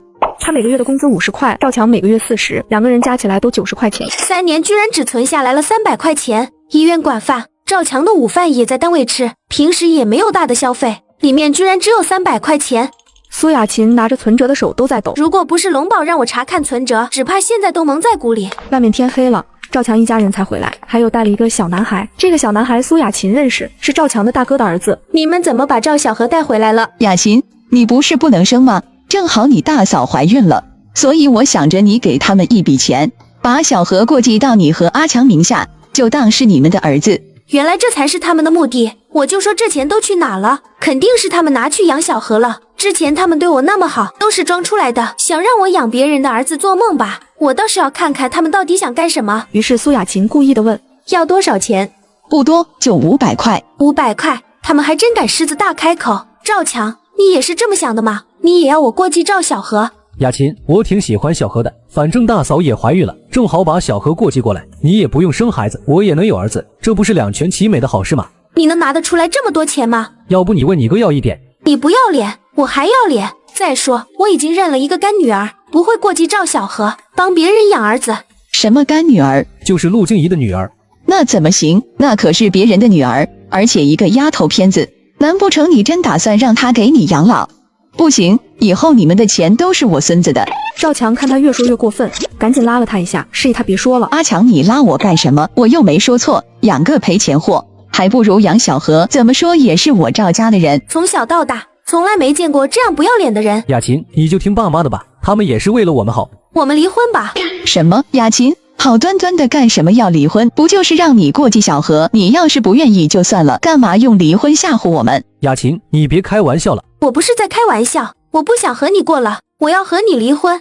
是不是陆静怡和你说了什么？每次你去见她，回来就和变了个人一样。以前你根本不会把离婚放在嘴边。跟静怡没有关系，是我自己想要离婚的。这男人竟把妻子辛辛苦苦挣的钱偷偷拿去养哥哥的孩子，不料今天被妻子发现闹着要离婚，可他却把妻子关在家里。接上集，我们结婚3年，2个人工资加在一起3000多，居然就只存下来300块钱。还有不久之前你取出来的100块钱干什么用？雅琴，这些年我身体不好，阿强不告诉你，也是怕你担心，没想到你竟然计较这个钱。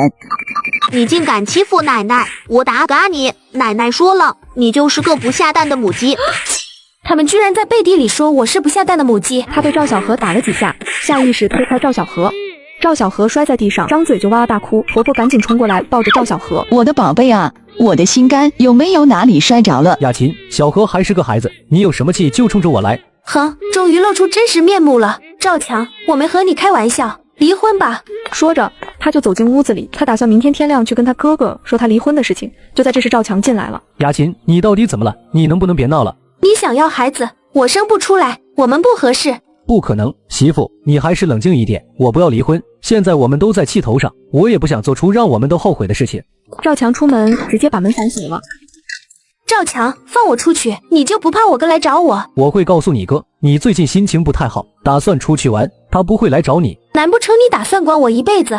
雅琴，你不是那种胡搅蛮缠的人，等你冷静下来，就不会想要离婚了。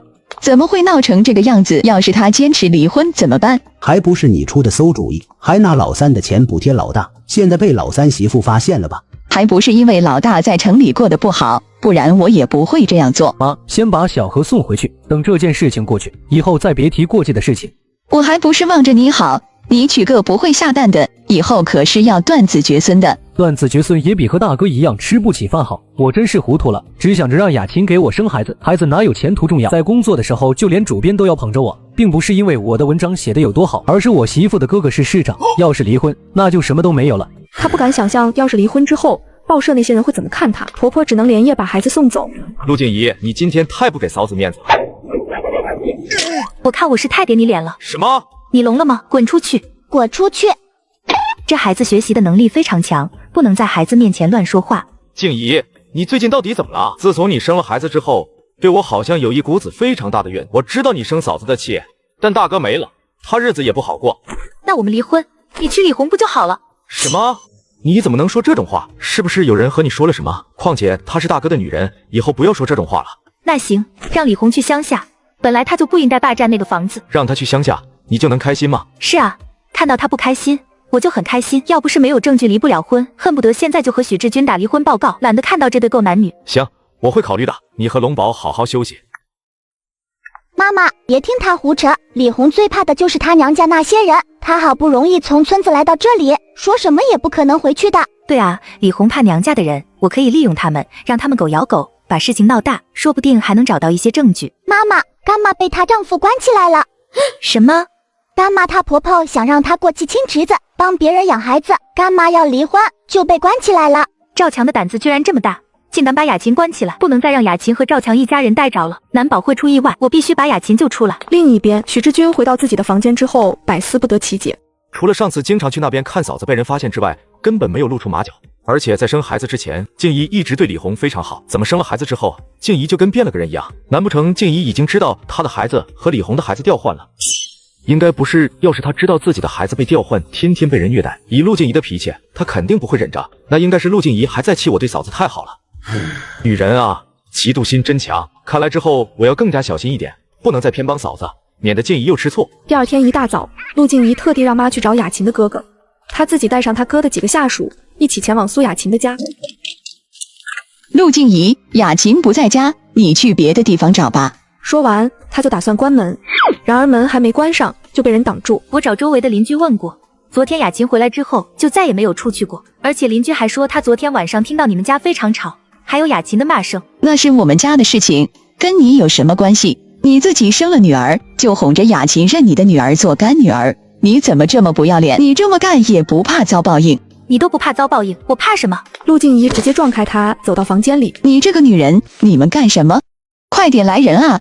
你来干什么？我家不欢迎你，你给我滚出去！对待这个教唆妻子和自己离婚的人，赵强当然没有好脸色。要不是对方背景强大，他都想要找人给他一个教训。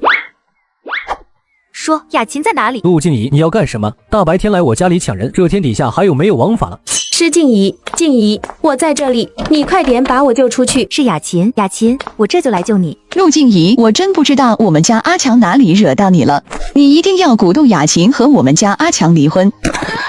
老天爷啊，丧良心啊！这里动静不小，聚在门口看热闹的邻居越来越多，也开始窃窃私语。居然鼓动别人离婚，她这么个年轻的小姑娘，怎么能做出这么恶毒的事情？就是，况且苏雅琴根本生不了孩子，就算离了婚，也不会有人要她的。也就是赵强一家人脾气好，要是换作是我家，早就和他离婚了。你可别乱说，苏雅琴的哥哥可是市长，小心他让他哥哥来报复你。市长怎么了？主席说过，他们是为人民服务的，要是真敢欺负我们，大不了我告到中央去。这些人是怎么知道雅琴生不了的？赵强他们居然为了博得大家的同情，把干妈不能怀孕的事情都说出去了。陆静怡难以置信地看向坐在地上撒泼的女人，她被她的无耻震惊到了。你既然知道雅琴生不了，为什么还要故意让她怀上？那可是要命的。就是你这种医生说的严重，我觉得我媳妇身体非常好，怎么就不能怀孕了？你给我滚出去，我家里不欢迎你。陆静怡直接去房间找雅琴，没搭理赵强。快点来人啊！关太太欺负人了，这人的丈夫是副营长，仗着权力欺负我这个小老百姓了。我可接触过不少当官的，像他们这种人，最怕的就是被人指指点点。我就不信陆静怡会当着这么多人的面抢人。群众得知陆静怡是官太太，大家都议论了起来。原来是官太太，难怪敢带着人冲到别人家里来闹事。我听说她丈夫还是副营长呢，看她年纪也不大，肯定是走后门了。我就不信陆静怡不顾她丈夫的前程。有没有走后门关你们什么事？不可能，你难道不管你丈夫的前程了吗？你要是今天把雅琴带走，我上班的第一件事就是报道你的所作所为，到时候你丈夫的前程就被你毁了。我是我，他是他，这不是你该管的事。今天雅琴我是一定要带走的。你今天休想把人带走！说完，赵母突然就冲了过来。妈妈，小心！就在这时，他的背突然被人扶住。小心，既然他带不走，那我呢？胆子不小，现在都敢让我妹妹冒死怀孕，还敢把她关起来。赵强，你是越来越有本事了。哥，不是那样的，你别听别人胡说。雅琴哥，你别听人挑拨，我们只是想要雅琴冷静一点。哥，是你来了吗？快救我出去！钥匙呢？赵强并没有动，而是看向苏成。看我做什么？还要我亲自请你找出钥匙？当然不是，我这就去拿。他走进房间，就拿着一串钥匙出来，打开了门。雅琴走了出来。雅琴，你没事吧？我没事。静怡，我就知道你会来的，谢谢你，多亏有你。干妈别怕，我会保护你的。骤然听到小奶音，苏成瞬间也愣住了。这么小的孩子就会说话了？不对，这孩子的嘴巴没动，也就是说，我刚刚听到的是这孩子的心里话。雅琴，我真的知道错了，你别和我生气。我要和你离婚。雅琴，看在你们在一起这么多年的份上，我们都不计较你不能生，你别和阿强离婚。别说的好像你们家吃多大亏一样，离了婚，你们也不用再担心抱孙子的事了。你可以给赵强找个能生10个8个的媳妇不就好了？哥，我真的知道错了。都说宁拆10座庙，不毁一桩婚，以后我什么都听雅琴的。苏雅琴低着头走到苏成面前，她想要离婚，她怕哥哥会不会不同意。她哥哥以前也是很温柔的，但是爸妈走了之后，哥哥就变得不苟言笑，尤其是随着官位上升，就连她这个妹妹站在她面前都有些害怕。苏成看到雅琴低头站在她面前也不说话，他知道她妹妹想离婚，于是开口说：你想离就离，又不是什么大事，当初我就不同意你和他结婚。哥，你支持我。我是你哥，当然要给你撑腰。苏雅琴鼻子一酸，眼泪再也控制不住掉下来。其实他也是不知道怎么表达爱吧，明明很疼这个妹妹呢。这孩子人小鬼大，先跟我回去，正好我那里还有一个房间，跟我住，也不怕有人骚扰你。我不会同意离婚的。还真是奇怪，不是赵强他自己要孩子的吗？既然苏雅琴不能生孩子，直接离婚不就行了？这你就不懂了吧？要是离婚，他都二婚了，再也找不到苏雅琴这么好条件的，更没有那么厉害的大舅哥。不管你同不同意，我就是要和你离婚。别以为我不知道，你前几天从存折里拿了100块钱是干什么用的？雅琴，有才你去把门关上。你花钱找了个小混混，上演一场英雄救美，你有没有想过我的感受？当初都快被吓死了，如果你也没有及时赶到，他们起歹心，我会是什么下场？在你心里，我到底是不是你的妻子？赵强，你好大的本事，居然瞒着我这么作践我妹妹！离婚，马上离婚！不是的，我只是想要一个自己的孩子。离婚？离了婚，你想要几个孩子都和我没关系。雅琴，你忘了我们的曾经了吗？你当初那么爱我，都愿意为我挡刀，你怎么舍得和我离婚？那是我蠢。不是这样的，雅琴，我是真的爱你的。马上离婚，不然报社的工作你也别想要了。你自己想清楚，乖乖离婚还能保住你的饭碗。赵强感觉一道雷迎头劈下来，他现在能过得这么好，让别人都羡慕，就是因为有一个非常好的工作。他知道一旦苏城有点念头，主编一定会辞掉他，到时候他连工作都没了，那他只能和大哥一样，每天在厂子里没日没夜的工作。赵强双眼通红的看向苏雅琴，但是苏雅琴转开头，根本不愿意看他。可以，我同意离婚，但我一会儿还有工作，下周一再离，能拖一天是一天，只要还没离婚，也许还有挽回的余地。一定要今天离婚，谁知道赵强又在打什么坏主意？就今天吧，我让秘书过去帮你请假，如果你不同意，就让我秘书跑一趟，就说你不想在报社干了。我同意，我今天就和雅琴去领离婚证。于是陆静怡几人陪同苏雅琴一起来到了办理离婚的手续的地方。上集说到，陆静怡陪同苏雅琴去离婚，看着雅琴能成功离婚，陆静怡有些羡慕雅琴。也不知道我什么时候才能离婚。许志军那个人比赵强恶毒阴狠，之前许志军给爸送的保健品，就连医院都查不出问题，哥拿到国外去查也还没有出结果，现在也没什么方法能够证明小桃也是许志军的女儿。陆同志，你最近是不是也遇到难事了？这种事也不好跟别人说。没事，只是看着雅琴离婚有点唏嘘，想当初他们多么相爱。人总是会变的，或许等你40、50岁再看现在，也不能理解现在的想法。陆静怡觉得有道理，她点点头。她现在就不能理解，当初自己怎么就答应和许志军结婚？明明许志军不是所有追求她的人中间条件最好，但她偏偏就答应了。这孩子叫什么名字？小名叫龙宝，大名叫云舒。我可以抱抱这孩子吗？我这段时间太忙，听说龙宝的满月宴，不过我没时间过来，等他周岁了我一定来。没关系，也就是小孩子的满月宴而已。伯伯是好人，只可惜2个月后，整个城市都被洪水淹了，死了不少人。伯伯也因为这件事情后悔一辈子。2个月后有特大洪水？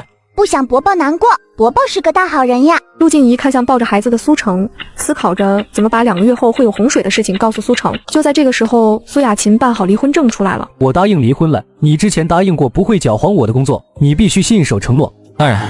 赵强轻轻松了口气，依依不舍地看了眼苏雅琴，然后离开了。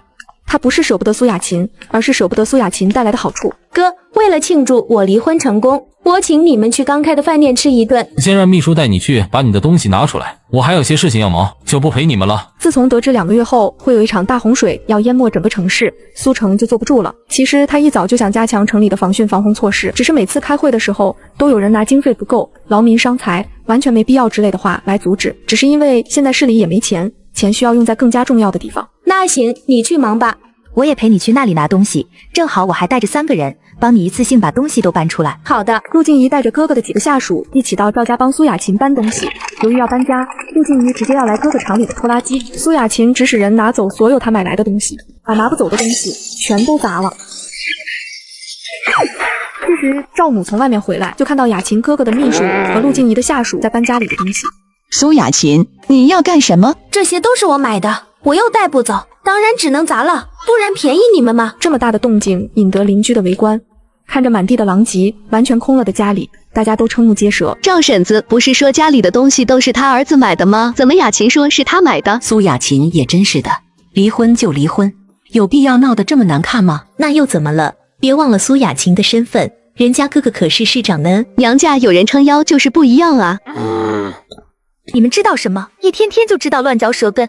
那不是吗？苏雅琴都不能生小孩，赵强都没嫌弃她。这些年赵强对雅琴的好，我们是看在眼里的。是啊，每天雅琴下班，赵强都会去接她，可羡慕死我们了。那你们可知道，苏雅琴不能怀孕，可是为了给赵强挡刀，导致不能怀孕的。既然是为了跟赵强挡刀才不能怀孕的，赵婶子还在村里天天说雅琴身体不行，不能怀孕。更过分的是，他们一家人明明知道雅琴怀孕会是一尸两命的下场，他们却偷偷的给雅琴吃备孕的药。赵强为了要儿子，暗算雅琴，他母亲还把存款补贴他大儿子，还要雅琴把他哥哥的儿子过继到他名下。雅琴不同意，就把雅琴关了起来。既没想到他们一家人这么丧良心，雅琴算得上他们的救命恩人了，竟然这样对他。是啊，以后谁家姑娘敢嫁过来啊？村民你一句我一句的，赵母听得头疼，于是就把他们都赶走了。苏雅琴看着放在拖拉机上的东西，感觉身上的担子都轻了很多。以后她再也不会看婆婆的脸色，再也不用担心生不了孩子，丈夫会难过。苏雅琴让人将东西放进医院给她分配的房子里面，把东西随便整理了一下，就拉着大家一起去吃饭。饭店里，你想过以后怎么办吗？我发现一个人过也挺好的，不想用他在想什么，不用想他家里人要是不喜欢我怎么办？妈妈放心好了，要是干妈想一个人过，她无病无灾，无忧无虑。要是她想结婚，肯定会遇到一个真正对她好的人。陆静怡和苏雅琴两个人对视一笑，只当是孩子说的吉利话。不过他们不知道的是，就在龙宝说完这句话，一道金光就窜进苏雅琴的身上，这是金龙的祝福。另一边，苏成回来之后就召集人商量建造防洪防汛措施的事情，不过还是和以往一样，不少人站出来阻止。苏市长，我们市自从建国以来就没有遭过洪水，修那些东西只是在浪费钱。我非常赞同刘部长的观点，现在最重要是拉投资，建造更多的工厂，这样百姓的生活才能慢慢得到改善。但是，一旦发生洪涝，我们整个城市都会被淹，到时候10几年的发展成果都会毁于一旦。建造防洪防汛措施确实花钱，但我们都不敢躲。其实他一直都想推进防洪，因为花费太多，很多人反对，一直没有实行成功。现在苏城不管龙宝说的是不是真的，他不能赌，万一洪水一来那是大灾难。于是，在苏城的坚持下，建造防洪防汛设施的事情就确定下来。妈，帮我一个忙，找个人去李红娘家的村子，就说李红生了。他妈和嫂子要是知道李红已经生了，肯定会来这里看看，到时候他有的忙了。行，我安排人去做。几天后，你想的没错，李红他妈和嫂子得到李红已经生了的消息，第一时间就收拾东西，拿着介绍信往这边赶来了。估计明天一大早他们就能到。那有好戏看了，最好闹得再大一点，毁了许志军上升的妄想。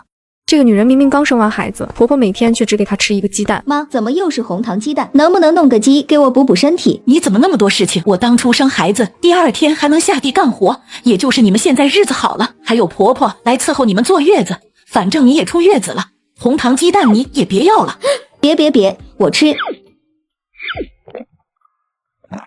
明明是我男人的抚恤金，却都在这个老太婆的口袋里，甚至连一个鸡蛋都不舍得给我吃。老太婆该不会是想等陆静怡生了儿子，把那些钱补贴给陆静怡吧？妈，你和老二之前不是说要让陆静怡把医院的工作辞了，在家里专门照顾龙宝吗？我看陆静怡已经恢复的差不多，况且这几天那个苏医生总是过来看陆静怡，我怀疑他又想出去工作了。他敢？李红说的对，要是再让陆静怡出去上班，就掌控不住她了。现在陆静怡已经出月子，丈母娘也没理由再在这里住着。要是这个时候把陆静怡的工作辞了，再给我生一个大胖孙子，多好啊！等老二回来，要和他好好商量商量才行。突然，他抬头对上李红好奇的视线：“你这么关心陆静怡干什么？没听到孩子哭了，赶紧喂去。”李红当然不可能在这个时候触婆婆的眉头，不情不愿地把小桃抱起来喂奶。她看到这个孩子就嫌弃得很，等孩子能断奶了，就赶紧把奶断了。看婆婆的样子，应该不会让陆静怡去上班的。陆静怡马上也要和我一样没有工作了。就在这个时候，屋外传来一阵敲门声。李红嫂子，外面有个自称是你妈和你大嫂的人过来找你。什么？妈和嫂子来这里干什么？你妈和你嫂子又来要钱了，你自己出去接。李红，我警告你，你现在是我许家的人，现在老大没了，你要是还像以前一样补贴娘家，你就是饿死也别想我补贴你。李红没敢说话，把孩子放在床上，就急急忙忙去开门。这一路上，他都在祈祷是小同志搞错了，他妈和嫂子千万不要过来。但是看到门口正在和站岗的同志聊天的两个人，李红的心彻底死了。阿红，妈，嫂子，你们怎么来了？这小同志说我们进来需要登记，但我和你嫂子都不认识字，你来帮我们登记。李红把他妈和嫂子的信息登记到簿子上。小同志，辛苦你了。不辛苦，这都是规矩。嫂子，你理解一下。我们理解的，那我先带他进去。妈，嫂子，你们怎么没给我发电报就来了？怎么，你不欢迎我们？你生了也不和家里说一声？我也是听到村子里有人说才知道的。村里人怎么知道我生了？难道是妈和小姑子说了？我怎么可能不欢迎你？就是我婆婆还住在我那边，没有多余的房间。没事，我可以和你婆婆睡一个房间。李红，你们这里条件真不错。李红笑都笑不出来，直接把他们带回了家。到了家里，李母看了眼哭声像小猫的小桃。阿红，你女儿怎么这么有气无力的？是不是你婆婆没把你照顾好？李红还没来得及解释，这时徐母就从厨房出来了。亲家母要是觉得我照顾不好，你可以自己来照顾。李红脸色大变，她也怕她妈听了这话真要留下来。妈，你别乱说，婆婆对我很好，在月子里都是她照顾我。你看我坐月子还胖了呢。虽然李红说那么多好话，但是徐母还是不高兴。一开始她对李红还是挺满意的。李红刚刚嫁进来的时候还算勤快，在村子里长相也算非常好，但是比起陆静怡，她还是差太多了。况且陆静怡娘家不仅好说话，出手大方，而且还对老二的事业有好处。她现在越看越觉得李红烦人。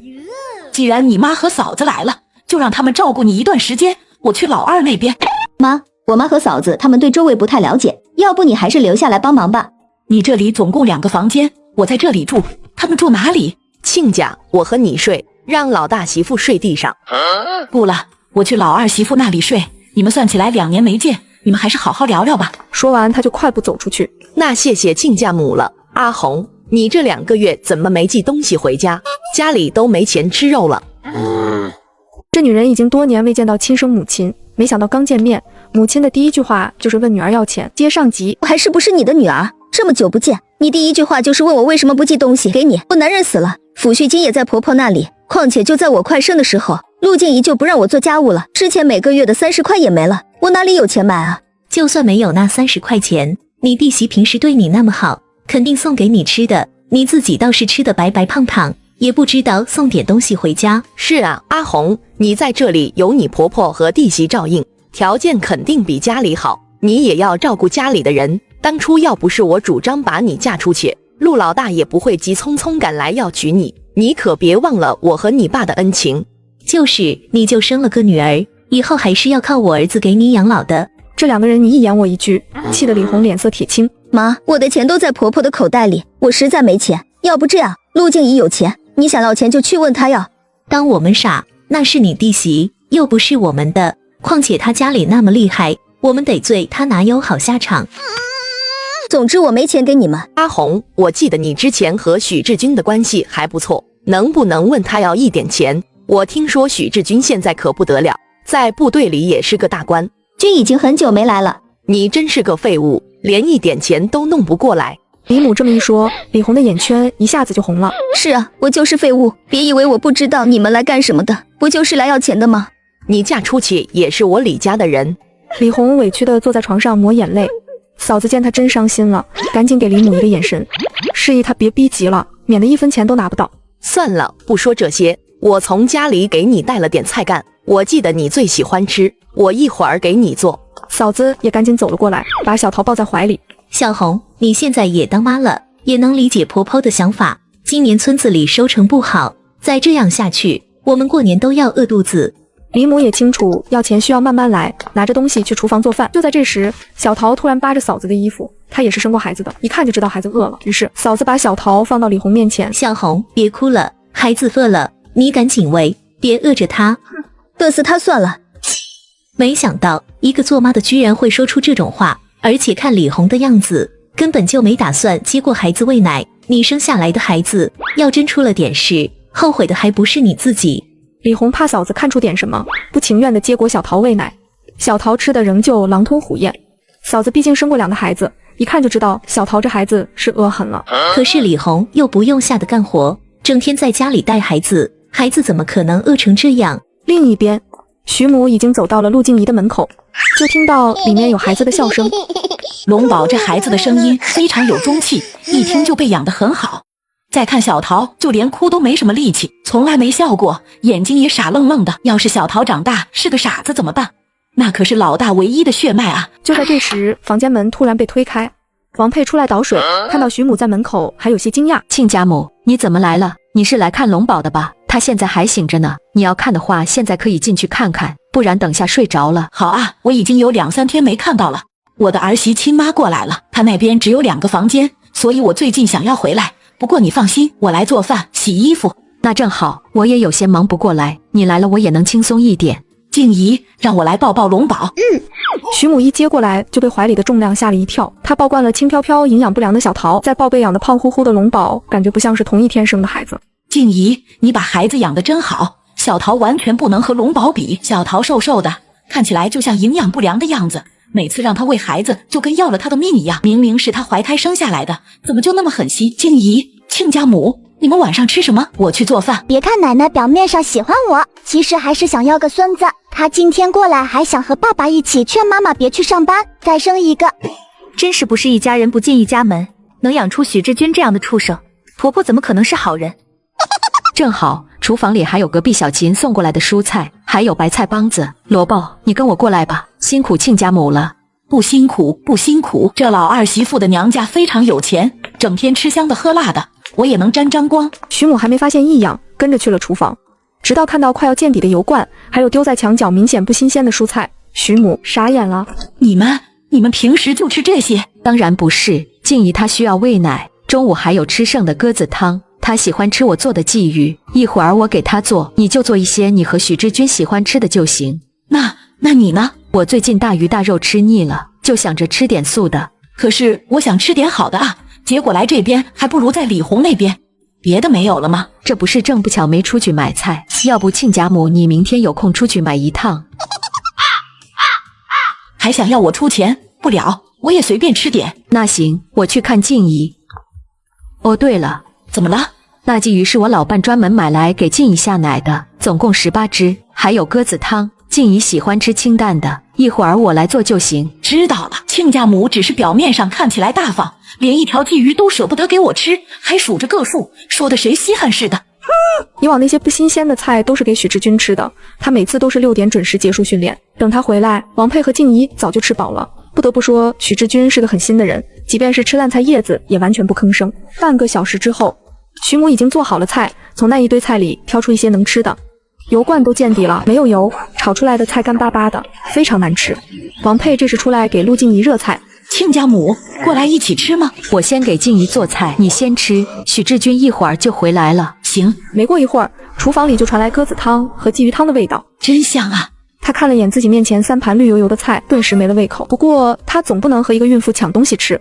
他眼巴巴看着王佩端着鱼和鸽子汤去房间。难怪龙宝养得那么好，天天这么吃，我都能养得白白胖胖。下午许志军刚回来，就看到他妈也在。妈，你怎么到这边来了？你嫂子娘家来人了，她那边只有1个房间，所以我住到你这里来。她娘家来人了？那他们有没有欺负她？那是她自己的事情。老二，你这么激动做什么？许志军发现自己的反应过激，咳了一声。他看了一眼桌子，发现3个卖相非常差的菜。他们就给你吃这些？平时我自己吃这些也就算了，陆静怡居然给妈也吃这些东西，不行，我去找静怡。就这个时候，王佩端着菜走出来。有什么事情你和我说就行。志军，你先坐下来，这菜是我自己做的，他们不知道我要来。还让你自己做饭？怎么，你妈也生了，还想让我照顾？想让你妈吃上好的，你就拿点钱回来。家里所有一切吃的都是我给静怡买的，这几天没去，家里本来就没吃的，要不这样，你给钱，让你妈明天去买点菜回来。妈，我不是这个意思。没有最好。志军，你媳妇和你丈母娘对我是不是有意见？应该不是，今天应该是凑巧，静怡可能还在生嫂子的气。这个李红非要闹得2家人都不好才行。不过儿子，我看静怡现在越来越不受控制了，要不早点让她把工作辞了，在家里再给你生个儿子，等她忙起来，估计就没空闹了。我找个机会悄悄去帮她把工作辞了。静怡起码还要2、3个月才回去工作，等她发现应该已经来不及了。至于孩子，自从出院之后，都是丈母娘和静怡一个屋子。那不怕，等静怡的身体再好一点，你提一提，你丈母娘肯定同意。行。另一边，李红快要被逼疯了，他妈和他嫂子已经完全忘记还有他这个还在奶孩子的人，家里的最后几个鸡蛋都吃了。阿红，你婆婆也太小气了，你还怀着孕，怎么家里就1点鸡蛋？妈，那是婆婆给我补身体的。我和妈这么远过来，你总要让妈吃饱。那我吃什么？这不是还有点剩下的，你装点饭拌着吃，汤里都是油，最营养的地方就留给你了。李红气得干疼，她一向讨厌这个大嫂，什么事情经过他这张嘴都能说得天花乱坠。你嫂子说的对，你要吃多少饭，我给你装。不行，要赶紧把这2个人送回去，不然迟早气得短命。晚上，李母端着水过来帮忙给小桃洗澡，就看到在哭的小桃。阿红，这小桃怎么又哭了？你赶紧喂。不用管他，又饿不死。你真是糊涂，这是陆老大家唯一的孩子，你要是好好带着，你还怕你婆婆一家人对你不好？到时候你想要多少钱他们都给。你是想要钱才这么说的吧？我这是在教你做媳妇的道理。说着，李母掀开小桃的衣服，打算给她洗澡。结果一眼就看到孩子的胳膊上有好几块淤青。小桃身上怎么会有淤青？李嫂子，她想到之前李红喂奶的时候，随手就打孩子。她难以置信地说：李红，孩子身上的淤青该不会是你打的吧？怎么可能是我打的？早知道就不要让妈给小桃洗澡了。大嫂那张嘴一向管不住，他们到时候在村里处乱说怎么办？2个人看着心虚的李红，越想越不对劲。但是李红不承认，也不好再说什么。2人回到住处，妈，你说陆老大以前是不是欺负过李红？怎么可能？陆老大那脾气，半天吭不出声，怎么可能打老婆？而且这里是家属院，他要是打老婆，这里的领导也不会准许的。那他为什么那么对小桃？村子里不是也有那种生了孩子跟变了个人一样的吗？可能时间长了就好了。李嫂子也觉得有道理，便没有多想。这天，陆静怡抱着龙宝出来晒太阳，正好李红他妈和他大嫂也来了。李母和李嫂子看到陆静怡，于是走过去打招呼：静怡，你来了，这是你女儿吧？叫什么名字？婶子，你们也来了，小名叫龙宝。我们来了这么多天，怎么没看到你带孩子出来晒太阳？这几天风大，所以没出来。李红怎么没出来？我让他出来，他非不来。妹子，你这孩子养得真好，白白胖胖的，看起来就有福气。明明你和李红是同一天生产的，李红就跟和那孩子有仇一样，懒得喂奶，又经常打孩子。旁边的嫂子们一听就愣了。李红打小桃，不可能吧？是啊，她丈夫死了，她今后就这么一个依仗，不可能傻到打她吧？况且还小桃2个月都不到，万一打坏了怎么办？李红以为小桃不是她的孩子，才这样对她吧？妈妈，你赶紧说自己不相信，他们肯定会想办法证明他们说的是真的。我也不相信嫂子是那样的人，小桃看着营养不良，应该是早产的缘故吧？我亲眼看到她打小桃的，怎么可能是假的？妈给孩子擦澡的时候，我都看到了小桃身上有淤青。怎么会有这样的事情？没想到李红看着那么和气，背地里怎么会打小桃？难不成李红和她男人关系不好，以至于她男人死了，她也要欺负那个孩子？其实我每次去找李红的时候，从来没见她喂过小桃，小桃哭起来声音和耗子似的，只是我之前没证据，不敢乱说。等李红听说陆静怡也带着龙宝出来，她想趁机过来看看龙宝的时候，走近一听，感觉天都要塌了。妈，嫂子，你们是不是又在胡说什么了？我们哪里乱说了？要不你就把孩子的衣服掀起来给大家看看，别以为我不知道。你想和陆静怡一起生孩子，还偷偷问妈要催产药，我看小桃身体不好，就是你自己害的。李红居然还喝了催产药。是的，我私下里听程嫂说过，我当时还不信来着。李红怎么能这么狠心？面对周围人的指指点点，李红瞬间眼睛都红了。她冲着李母和李嫂子吼道：你们要是再胡说八道，你们明天就走。真是造孽了，我真是白生你了，你居然要把我赶走。我都已经让你们住下来，你们想要的我都给了，你们为什么要帮着别人害我？说这话的时候，李红看向陆静怡：你说清楚，他们帮着谁害你了？除了你还能是谁？李红，你这就不对了，这和建议没关系。对呀，他也就只说了几句话，也不能冤枉人家。李红看着大家都站在陆静怡那一边，差点气死了。想当初大家都站在他这边指责陆静怡，这才过了多久，这些人就倒戈了。你们都欺负我没有男人。李红说完就抱着小桃哭着跑了。李红回去肯定又要气得打小桃了吧？他打人好痛好痛的。陆静怡听到龙宝的话，心生一计。嫂子们，我们还是去看看李红吧，她哭着走了，我怕她出事。嫂子们也赞成陆静怡的想法，点头同意。众人走后，李嫂子和李母看着李红被那么多人排挤，意识到自己好像说了不该说的。李红回到房间，就把小桃放在床上。肯定是你那个贱人妈挑拨的。现在好了，所有人都向着他，他肯定现在偷着乐，凭什么好东西都是他的？他抓着什么东西都往小桃身上扔，把小桃吓得哇哇大哭。刚刚洗碗出来的徐母听到小桃的哭声，她赶紧跑向李红的房间，一到屋子里就看到李红跟发了狂一样，什么东西都往小桃身上放。你这个扫把星，把我儿子克死了，是不是想他唯一的女儿也死在你的手里？你才是扫把星，你怎么不说你刚来，你大儿子就出事了？我在这里那么久，都好端端的一直没有出事。你竟敢这么对你的婆婆说话！正好你妈来了，我要问问你到底有没有教养。好啊，随便你怎么问。明明家里有钱，我想吃一只鸡，求了你1个月子都没有吃到，天天吃南瓜，就连鸡蛋也才1天1个。我忍你好久了，把钱拿给我，那是补贴给我死了男人的钱，你给我拿出来。反正你也看不上我，你把钱给我，以后你就跟着陆静怡过。李红，你还有没有良心？我照顾你这么久，老大是你的男人，难不成就不是我儿子了？凭什么钱都给你？那是我儿子的钱，那是我男人的钱，你把钱给我。你不就是想把钱拿去补贴你娘家吗？你1分钱都别想拿到。你凭什么看不起我娘家？不是我看不起你娘家，你娘家哪次来不是来拿东西的？你再看看陆静怡的娘家，简直一个天一地。李红听到这话，彻底怒了。李红伸手一推，一把推倒徐母，徐母重重撞在门上，昏了过去。就在这时，陆静怡带着一群人刚好来到门口，就看到这一幕，众人快速走到徐母身边，查看情况。婶子晕过去了，静怡，你是医生，你快点过来看看你婆婆。需要赶紧送医院，她这个年纪摔倒非常危险。好，我去喊人来帮忙。李母赶紧把已经被吓傻的李红拉到一边。你疯了？你好端端的推你婆婆干什么？而且还被这么多人看到了。都是陆静怡的错，要不是婆婆说不如陆静怡，我也不会冲动的推她。妈，我现在该怎么办？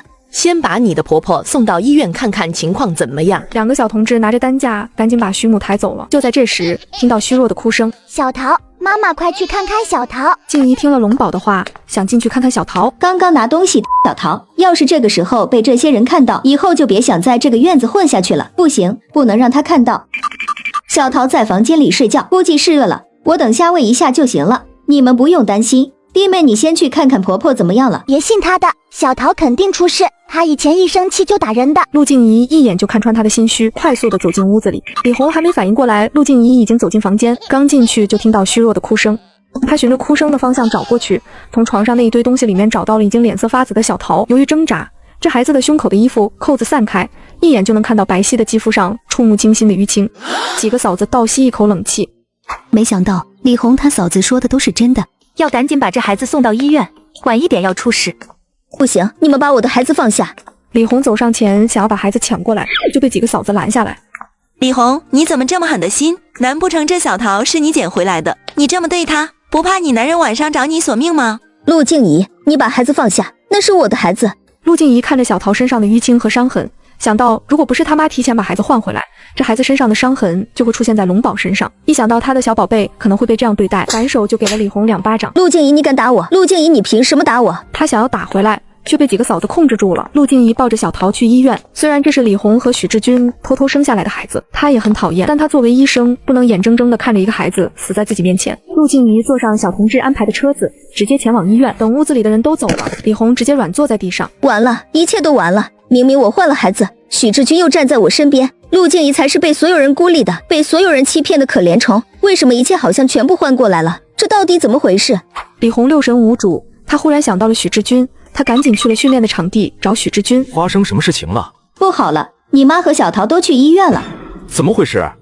我抱着小桃出去玩，正巧遇到陆静怡也在，我们就说了几句话，然后起了冲突，我就回来了。结果你妈突然过来，说我比不上陆静怡，我一生气就推了婆婆一下，婆婆被送到医院去了。你怎么这么不小心？小桃呢？李红犹犹豫豫，半天说不出来一个字。许志军以为他又打孩子。你看陆静怡把龙宝养得那么好，即便小桃不是你亲生的，你也不应该打她。这次也不是我打她，是婆婆突然出事，我忘记了，她差点被闷。许志军睁大眼睛看着李红，小桃名义上还是大哥的孩子，要是孩子出了点意外，别说李红，就连他都是要受处分的。我去医院看看。李红也跟着去了。等2个人赶到医院的时候，小桃还在急诊室，徐母医生检查过了，没什么大碍。静怡，好在有你及时把妈送到医院。就算是个外人，我也会救。静怡，我知道你是人好，但你为什么就不能让这嫂子？大哥死了，嫂子也不容易。许同志，你这话是什么意思？要不是静怡当时在，你妈被人推倒了，说不定都没人知道。就是许同志，你知道发生了什么事情吗？你上来就怪陆同志，这还不明白吗？他和李红一起来的，估计是路上李红又说了什么话，让许同志误会了呗。许志军他扫了一眼明显心虚的李红，难道李红没有说实话？静怡，当时到底发生了什么？你问我有什么用？反正我说了你也不信，你去问李红啊。静怡，是我的错，你别放在心上，我想知道到底发生了什么。嫂子，到底发生了什么？你能不能告诉我？是李红他妈和嫂子说她虐待孩子，李红气得回家。等我们去她家的时候，就看到李红和你妈打起来，李红推了你妈。你媳妇听到小桃的哭声进去看，到了房间里才发现小桃被衣服、枕头和被子盖着，身上都是淤青，小脸憋得发紫。我们赶紧把孩子也送到医院。许志军难以置信地看向李红，李红居然没有一句真话。静怡，我也是听了嫂子的话，我真不知道。坏人，妈妈不能原谅他。你和我道歉干什么？被推倒的又不是我，差点被梦嘎的又不是我的孩子。静怡，我真的知道错了，你别生气了。坏人果然套路多，即便我的身体里流着这个人的血，但是在原来的走向里，这个人纵容我被虐待，那点妇女因果早就断在他的手里。只要妈妈和这个人离婚，我们之间就不会再有半点牵连。妹妹，许志军转过头一看，就看到几个领导都来了。如果是一般的事情，他们当然不过来，但小桃是烈士的孩子，而且如今正是考察的关键期，所以顾团长听说这件事情之后，直接叫指导员和政委一起过来。许同志，我们几个听说你家人出事了，我们过来看看。你妈和你大哥的孩子怎么样了？那孩子严重营养不良，还有那一身的淤青，虽然已经脱离危险，但是肺部受到不小的伤害，只怕要终身哮喘。既然这么严重，这件事情我们在来的时候已经查清楚了。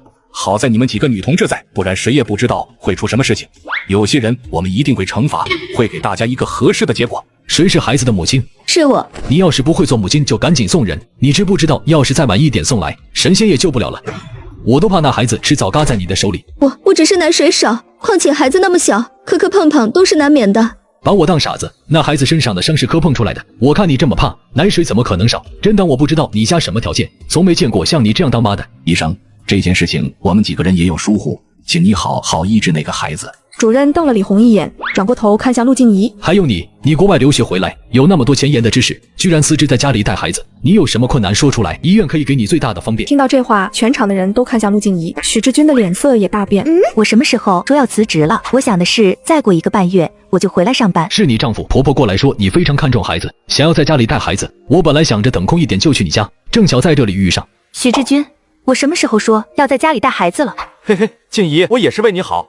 我看你带孩子辛苦，我想着你辞了职就能安安心心在家里带孩子。你之前提的时候我就拒绝了，你凭什么帮我做决定？静怡，我想着你养养身体，过几个月再出来工作。你要是实在想要工作，我还能拦着你吗？你要是不拦着我，为什么偷偷把我的工作辞了？要不是今天主任提起，我都不知道。静怡，有什么话我们回去说。回去说什么？正好大家都在，就让大家都听听。许志军说一定要我辞职，给他生个儿子。你要是再向下也就算了，毕竟周围人都是这么想的。今天正好顾团长也在这里，我就想问问，女儿就不是我的孩子了吗？许同志，你的思想有问题。陆同志，我们会对他进行思想上的改造。我的话放在这里，只要你自己不愿意辞职，谁也不能逼你。说完，他眼带警告地看了眼许志军，眼见着马上要从负转正，怎么事情都发生在这个时候？静怡，我知道我对不起你，以后我再也不说了。团长，我要离婚。不行，静怡，我不会和你离婚的。陆静怡可是我千挑万选的妻子，不管是长相还是家世地位，都是我能碰到最好的。况且龙宝还在他手里。静怡，虽然许同志这件事做得确实不地道，但也没到离婚的地步。就是，都说夫妻床头吵架床尾和，没什么事情说不开的。陆同志，许同志确实有错，但是你和许同志的婚姻特殊，不能轻易离婚。如果你还有什么委屈，组织上会尽量满足你的想法。我的想法就是离婚，请领导们批准。许同志，你回去好好劝劝你媳妇，不要冲动行事。这个时候就是这样，只要男人没有太大的错处，离婚是不允许，更何况是他和许志军这种情况。妈别生气，只要他们知道小桃是爸爸的孩子，爸爸好多的军功是从别人那里抢来的，到时候爸爸连军人都做不了，那就可以离婚了。什么？小桃是许志军的孩子，许志军的军功竟都是从别人那里抢来的。顾团长心里无比后怕，如果龙宝说的都是真的，他们差点把这个畜生提上来。他之前听到龙宝的话就去查，但是许志军哥哥的死并没有蹊跷，毕竟他是踩着地雷牺牲的，不存在被人害死的情况。许同志，回去写检讨，我们决定开大会讨论这件事情。许志军瞬间感觉晴天霹雳，让他在大会上检讨。在场的众人都知道，顾团长这个决定意味着这次上升的许志军已经没希望了。我辛辛苦苦这么多年，所有的努力都泡汤了。我们的同志不光要把心思放在保家卫国上，也要处理好家庭的情况。说完，几个领导就走去看小桃。等小桃从手术室里推出来，领导们都看了小桃的情况，这才离开。我为这次提干准备了这么久，现在好了，一切都毁了。志军，我也不想的，我没想到小桃差点死了，我也不是故意退妈的，都是陆静怡，要不是她带人来，就不会有人发现我退了吗？更不会发现小桃。都什么时候了，你还把错推给别人？是陆静怡让你推我妈，让你差点把小桃捂死的。要不是她，小桃说不定现在就死。你知不知道，小桃要是死了，说不定我都要原地退伍了。怎么会这么严重？小桃她是烈士子女，你以为那些抚恤金是给你的？那是给她的。我警告你，你要是再胡来，也别养着小桃了。你把小桃交给陆静怡养，你自己滚回乡下。你想要为大哥守寡，还是重新嫁人，都和我没关系。我不回去。我好不容易从那种地方逃出来，我不要回去，不要被当成货物随便卖给别人。我错了，我能不能做些什么？来不及了，一切都毁了。我期待这么久的机会，就因为这事没了，还被陆静怡还知道我偷偷帮她辞职的事情，还想和我离婚。陆静怡是我以后往上爬唯一的希望，我不能放手。另一边，静怡跟苏雅琴讲了许志军的事情。这回许志军肯定气死了，他唯一的机会是毁在李红的手上。可惜我刚刚在手术，没看到许志军的表情，我相信一定非常有趣。他现在后悔的捶墙呢，说不定心里还在想着怎么挽回妈妈。他也算遭到报应，不知道赵强有没有遭到报应。赵强他肠子都悔青了，他妈妈把他的侄子接到家里，现在家里每天都鸡飞狗跳的。他侄子完蛋猪，他妈不小心踩到滑倒了，腿摔骨折了。单位里都知道他和苏雅琴离婚了，主任让他出去采访，写一些乱七八糟的文章。他不愿意就去找了主编，主编让他看清楚现实，真以为他还是市长的妹夫。赵强现在在单位里做孙子，回家还有吵闹的孩子，没有一点清静。赵强每到晚上，他都会想起没和雅琴离婚的时候。赵强越想越后悔。陆静怡抱着龙宝去看了小桃，虽然已经脱离危险，但小桃还没有醒过来。没过多久，上面的惩罚决定就下来了，扣住李红每个月1半的抚恤金，直到小桃长大了就给她。如果小桃死了，那李红1分抚恤金都别想拿到。至于许志军，顾团长专门给许志军开了一个检讨会，许志军在所有人面前读检讨。而且更加杀人诛心的是，顾团长还在检讨会上宣布另一位吴副营长转正的消息。这边陆静怡给徐母找了一个保姆照顾她，处理完医院的事情就回家了。王佩因家里有点事就回家了一趟，家里只有陆静怡和龙宝。晚上迷迷糊糊间，陆静怡好像听到敲门的声音，谁啊？静怡，是我。热水壶里怎么没有热水？是妈忘记烧了吗？我妈陪我爸回去了。妈陪爸回去了。静怡，你把门打开，我有些话想和你说。我和你没什么想说的，赶紧走，我明天还有事。静怡，我们之间有太多误会，我们好好聊聊。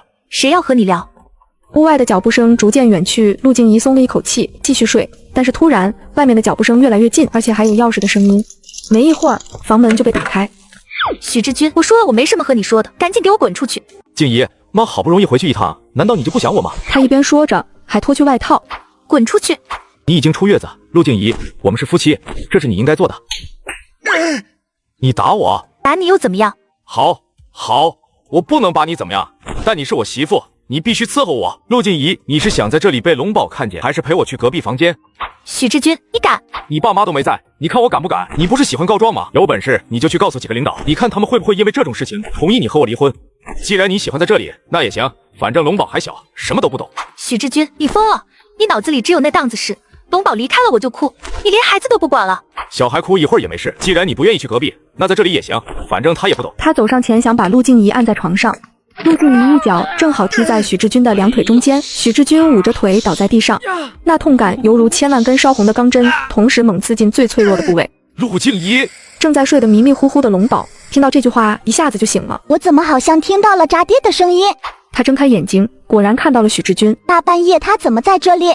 龙宝下意识看向陆静怡，就看到她红肿的眼睛。爸爸欺负妈妈了。宝宝，你醒了？你是不是故意把龙宝弄醒的？不是谁都和你一样无耻。许志军气得上前拉他，果然是爸爸在欺负妈妈。龙宝醒了也不要紧，反正我们动作快点。妈妈，快走开！他下意识停住脚步转身，突然一道雷直接落在许志军的身上，那狂暴的电流瞬间贯穿他的身体，他的头发还冒着丝丝青烟。刚刚那个是敢欺负妈妈，看我不劈嘎你！哎呀，能量用完了，妈妈，我要睡了。不行，越想越气，再来一道。说完，他用最后的灵力又降下一个雷，然后睡了过去。这莫名其妙的一道雷把不少人从梦中惊醒，不少人出来看到底发生了什么事情，然后就看到第二道雷打到徐志军家屋顶的瞬间，那个方向不是许同志家吗？他家大晚上的怎么被雷劈了？不少人被吓得脸色苍白，直到乌云散去，大家才敢朝着许志军的家里围过来。许同志、陆同志，你们没事吧？你们在家吗？我在。是谁？众人一听有声音，赶紧朝着屋子走去，然后走到门口，就看到一身漆黑，躺在地上一动不动的许志军。许同志，陆同志这是被雷劈了。陆静怡点了点头。陆静怡只觉得大脑突然一片空白，像是所有的思绪都被瞬间抽离。她看着躺在地上毫无动静、一身漆黑的许志军，又抬头看着被雷劈出一个大洞的屋顶。她不敢相信这发生的一切。指导员上前，手指在许志军的鼻子下面探了。好在还活着。许志军这是做了什么丧良心的事？居然大半夜的被一道雷劈了。应该不是一道，我就是被雷吵醒的。都别聊天了，赶紧送医院。指导员，许志军都被雷劈了，肯定是做了亏心事。我们要是碰他，万一老天下次连着我一起劈怎么办？那些都是封建迷信，不可信。这时顾团长拨开人群走进来，看到躺在地上黑黢黢还在冒烟的许志军，有点懵。陆同志，这是怎么回事？我也不知道，我和龙宝睡得好好的，天上突然2道劈在许志军身上，我也是被吓醒的。陆同志，你别害怕，我们先让人把许志军送到医院。这个房子不安全，要不你去我那里先睡一晚上，这个洞我让人过来补。没事，我去隔壁房间睡。不行，我怀疑这个房子有问题，你也别害怕麻烦我们，我家小子很喜欢龙宝。那行。陆静怡抱着龙宝跟着顾团长回家，顾嫂子和顾安和就在门口等着。老顾，发生什么事情了？那么大一道雷，没出事吧？雷劈到了许志军，他家房子不安全，所以我带陆同志回来住1个晚上，你帮忙收拾一个屋子出来。好，陆同志，你和孩子没事吧？我和龙宝没事，今天晚上麻烦嫂子了。都是同志，说什么麻烦？另一边，许志军被指导员抬着去了医院。第二天，许志军醒过来的时候，发现自己在医院。我怎么在医院？志军，你醒过来了，真是太好了！医生都说他们没遇到过有病人被雷劈，好在你的身体没有问题，真是吓死我了。我被雷劈了，我怎么来医院的？还有人知道吗？就在这个时候，门突然被推开，是李红他妈和他嫂子。你们怎么来了？我们来看看许老二，许志军，你还好吗？你家可就你一个顶梁柱，你可要好好活着啊！有多少人知道这事？全大院的人都知道了。听说第2道雷劈下来的时候，还有不少人亲眼看到了。完了，以后还不知道别人背地里怎么说我。以后别人看到我肯定会说是做了坏事被雷劈的许副营长，不再是那个厉害的许副营长了。李红一看他情绪不对，赶紧把2个人往外推。他刚刚醒过来，身体还没恢复，你们先回去，没事不要来了。李红，你什么意思？被雷劈的又不是我和妈，你干嘛这么嫌弃我们？你们先回去，有什么事情我们回去说。李红好说歹说，把2个人推出去。志军，是不是因为我们2个人在一起，你哥他在天上知道，所以……闭嘴！你要是想活着，以后这种话不要再说。我知道，我就怕。我就不信这个世界上还有鬼神。陆静怡一晚上都提心吊胆，好在天亮之后，龙宝就醒了。你这孩子以后不能乱来。我要保护妈妈。在顾嫂子家里吃饱饭之后，陆静怡就抱着龙宝去了医院，正好碰上苏雅琴和田医生在查看小桃的情况。静怡，你来了，小桃估计一会儿就会醒过来。我听说昨天晚上许志军被雷劈送到医院了，我们全医院都传遍了。是我做的，我要保护妈妈。苏雅琴被他这个可爱模样萌得不行，抱过来亲了又亲。就在这个时候，小桃醒了，她慢慢睁开眼睛，入眼就是陌生的天花板，空气里弥漫着医院的消毒水的味道。医院？我怎么会在医院？他下意识抬起手想要坐起来，但是身体软绵绵的，手伸到眼前一看，他的眼睛蓦地睁大。我的手怎么这么小？就在这个时候，旁边传来声音，他赶紧转过头，就看到年轻时候的陆静怡。他难以置信地看着陆静怡，脑子里顿时闪过一个念头，他好像重生了。小苏阿姨也还活着，也就是说，我重生到了刚刚出生的时候。也好，上辈子我也是成年之后才被告知，伯母居然才是我的亲生母亲。上辈子我的亲生母亲为了给我一个好生活，自己过得那么凄惨，这次我重生了，一定要好好报答她。上集说到陆静怡来医院，就看到小桃已经醒来，不过不再是之前的小桃，而是已经重生回来的小桃。看孩子醒了，钱医生赶紧走上前，给他做了个全身检查。虽然钱医生的动作已经刻意放轻，但冰冷的听诊器还是弄疼了他。他不舒服的动了动，瞪了眼陆静怡。没看到我这么难受吗？也不知道叫这个医生动作轻一点。陆静怡对上他的眼神愣住。小孩的眼神不应该和龙宝一样天真无邪吗？为什么小桃的眼神充满怨恨和厌恶？这孩子之后好好养就行，千万不能再让他有任何窒息的风险。那你和他妈说说，毕竟是他妈差点误嘎他。陆静怡为什么要误嘎我？难不成陆静怡已经知道自己不是她的女儿？陆静怡看着小桃的胳膊还在外面，做了母亲的陆静怡看不过眼，她想要上前帮小桃盖好被子。她的手刚刚碰到被子，小桃的手突然拍在她的手上，她他还以为孩子在和他玩，并没在意。他抬头又对上小桃满是怨恨嘲讽的眸子。要不是陆静怡没照顾好自己怎么可能进医院？他还装什么好人？咦，小桃身体里的灵魂不对，她好像重生了。现在在这具身体里的是18岁的小桃。我就说小桃的眼神不像个孩子，原来她重生了。她怎么敢怨恨妈妈的？她现在进医院又不是妈妈的错，况且明明是李红上辈子故意把孩子换了，又不是妈妈让他们母女分离，她怎么有脸责怪妈妈的？干妈放开我，我要打她这个白眼狼！你这个坏人，不准欺负我妈妈！陆静怡走过去，把龙宝抱过来，安抚她的情绪。她之前愿意帮小桃，只是觉得小桃是个什么都不知道的孩子。既然现在那个孩子身体里是成年的灵魂，她就没必要心疼。直到陆静怡抱着龙宝，小桃这才发现屋子里还有一个孩子。龙宝，这是谁？这小孩是谁？凭什么和我抢人？可能是因为变成孩子的原因，小桃根本控制不住自己的脾气，冲着陆静怡就叫，眼神凶狠地看着龙宝。这孩子怎么了？他睡了这么久，可能是饿了，我让护士帮忙把李红叫过来吧。钱医生走后，苏雅琴小声地说：静怡她预知未来，该不会联合李红和许志军一起对付你吧？放心好了，上辈子他从来没有好好读书，后来更是出国，本来打算回来结婚的，但是在飞机上了，他对未来的事情知道的不多。那他要是告诉李红，你把孩子换了，不用担心，李红知道了也不能怎样，错在他。干妈，这个简单，我下一个禁言咒，和换孩子相关的事情他都不能说。苏雅琴觉得龙宝太厉害了。就在这个时候，护士拉着李红急急忙忙进来。孩子醒了，你赶紧喂。小桃看着李红不情不愿地掀起衣服给她喂奶，她瞬间懵了。怎么是大伯母给我喂奶？不是应该？她突然想起来那个龙宝长得像谁了。她不就是陆静怡的亲生女儿吗？由于我有记忆以来，陆静怡的亲生女儿一直是面黄肌瘦，经常低着头，所以刚刚根本就没有认出来。怎么会这样？难不成这一世妈妈还没把2个人的孩子换过来？医生，他怎么不吃啊？你们不是说他饿了吗？你是他妈还是我们是他妈？怎么我们比你都着急？你要是不想喂，我就和你们领导说一声，给这孩子找个人领养。李红一下子就老实了，她习惯性想要捏孩子的屁股，让他听话，但一想到在医院，于是就拍拍孩子的屁股，快点吃，你要是不吃，身体怎么能好起来？温柔的声音将小桃的思绪唤回。她看着李红非常年轻的脸，重生的不安全感逐渐散去。没换孩子更好，谁稀罕做陆静怡的女儿？我更想在亲妈的身边长大。小桃紧紧盯着李红的脸，想要把她现在的样子记下来。原来妈妈年轻的时候这么好看。陆静怡冷冷地看他俩一眼，拉着苏雅琴出去。那孩子还不清楚李红的手段，以后有的是他哭的时候，那是他的报应。上辈子是我的宝贝帮小桃挡灾，这次重生，他就要好好体会体会龙宝上辈子的生活。病房里，看到李红乖乖喂奶，护士转身出去忙。等人都走了之后，李红的脸立即冷下来。此时小桃已经吃饱，冲着他笑。他还幻想着等他长大一点，一定要让亲生母亲过上好日子。他有未来10年的发展记忆，即便不依靠陆家，他也能靠自己的力量给亲生母亲一个好的生活。这次根本不会有人破坏他们之间的感情。然而下一秒，一巴掌就甩在了他的胳膊上。小桃难以置信地看着面容狰狞的李红。你这个小可爱，怎么当初没有闷嘎你？我好不容易和志军见一面，吃，你就知道吃，怎么不吃嘎你？你刚刚那么看着陆静怡，怎么你知道她才是你的亲生母亲？小桃不敢相信自己耳朵听到的。我是云舒，不是小桃。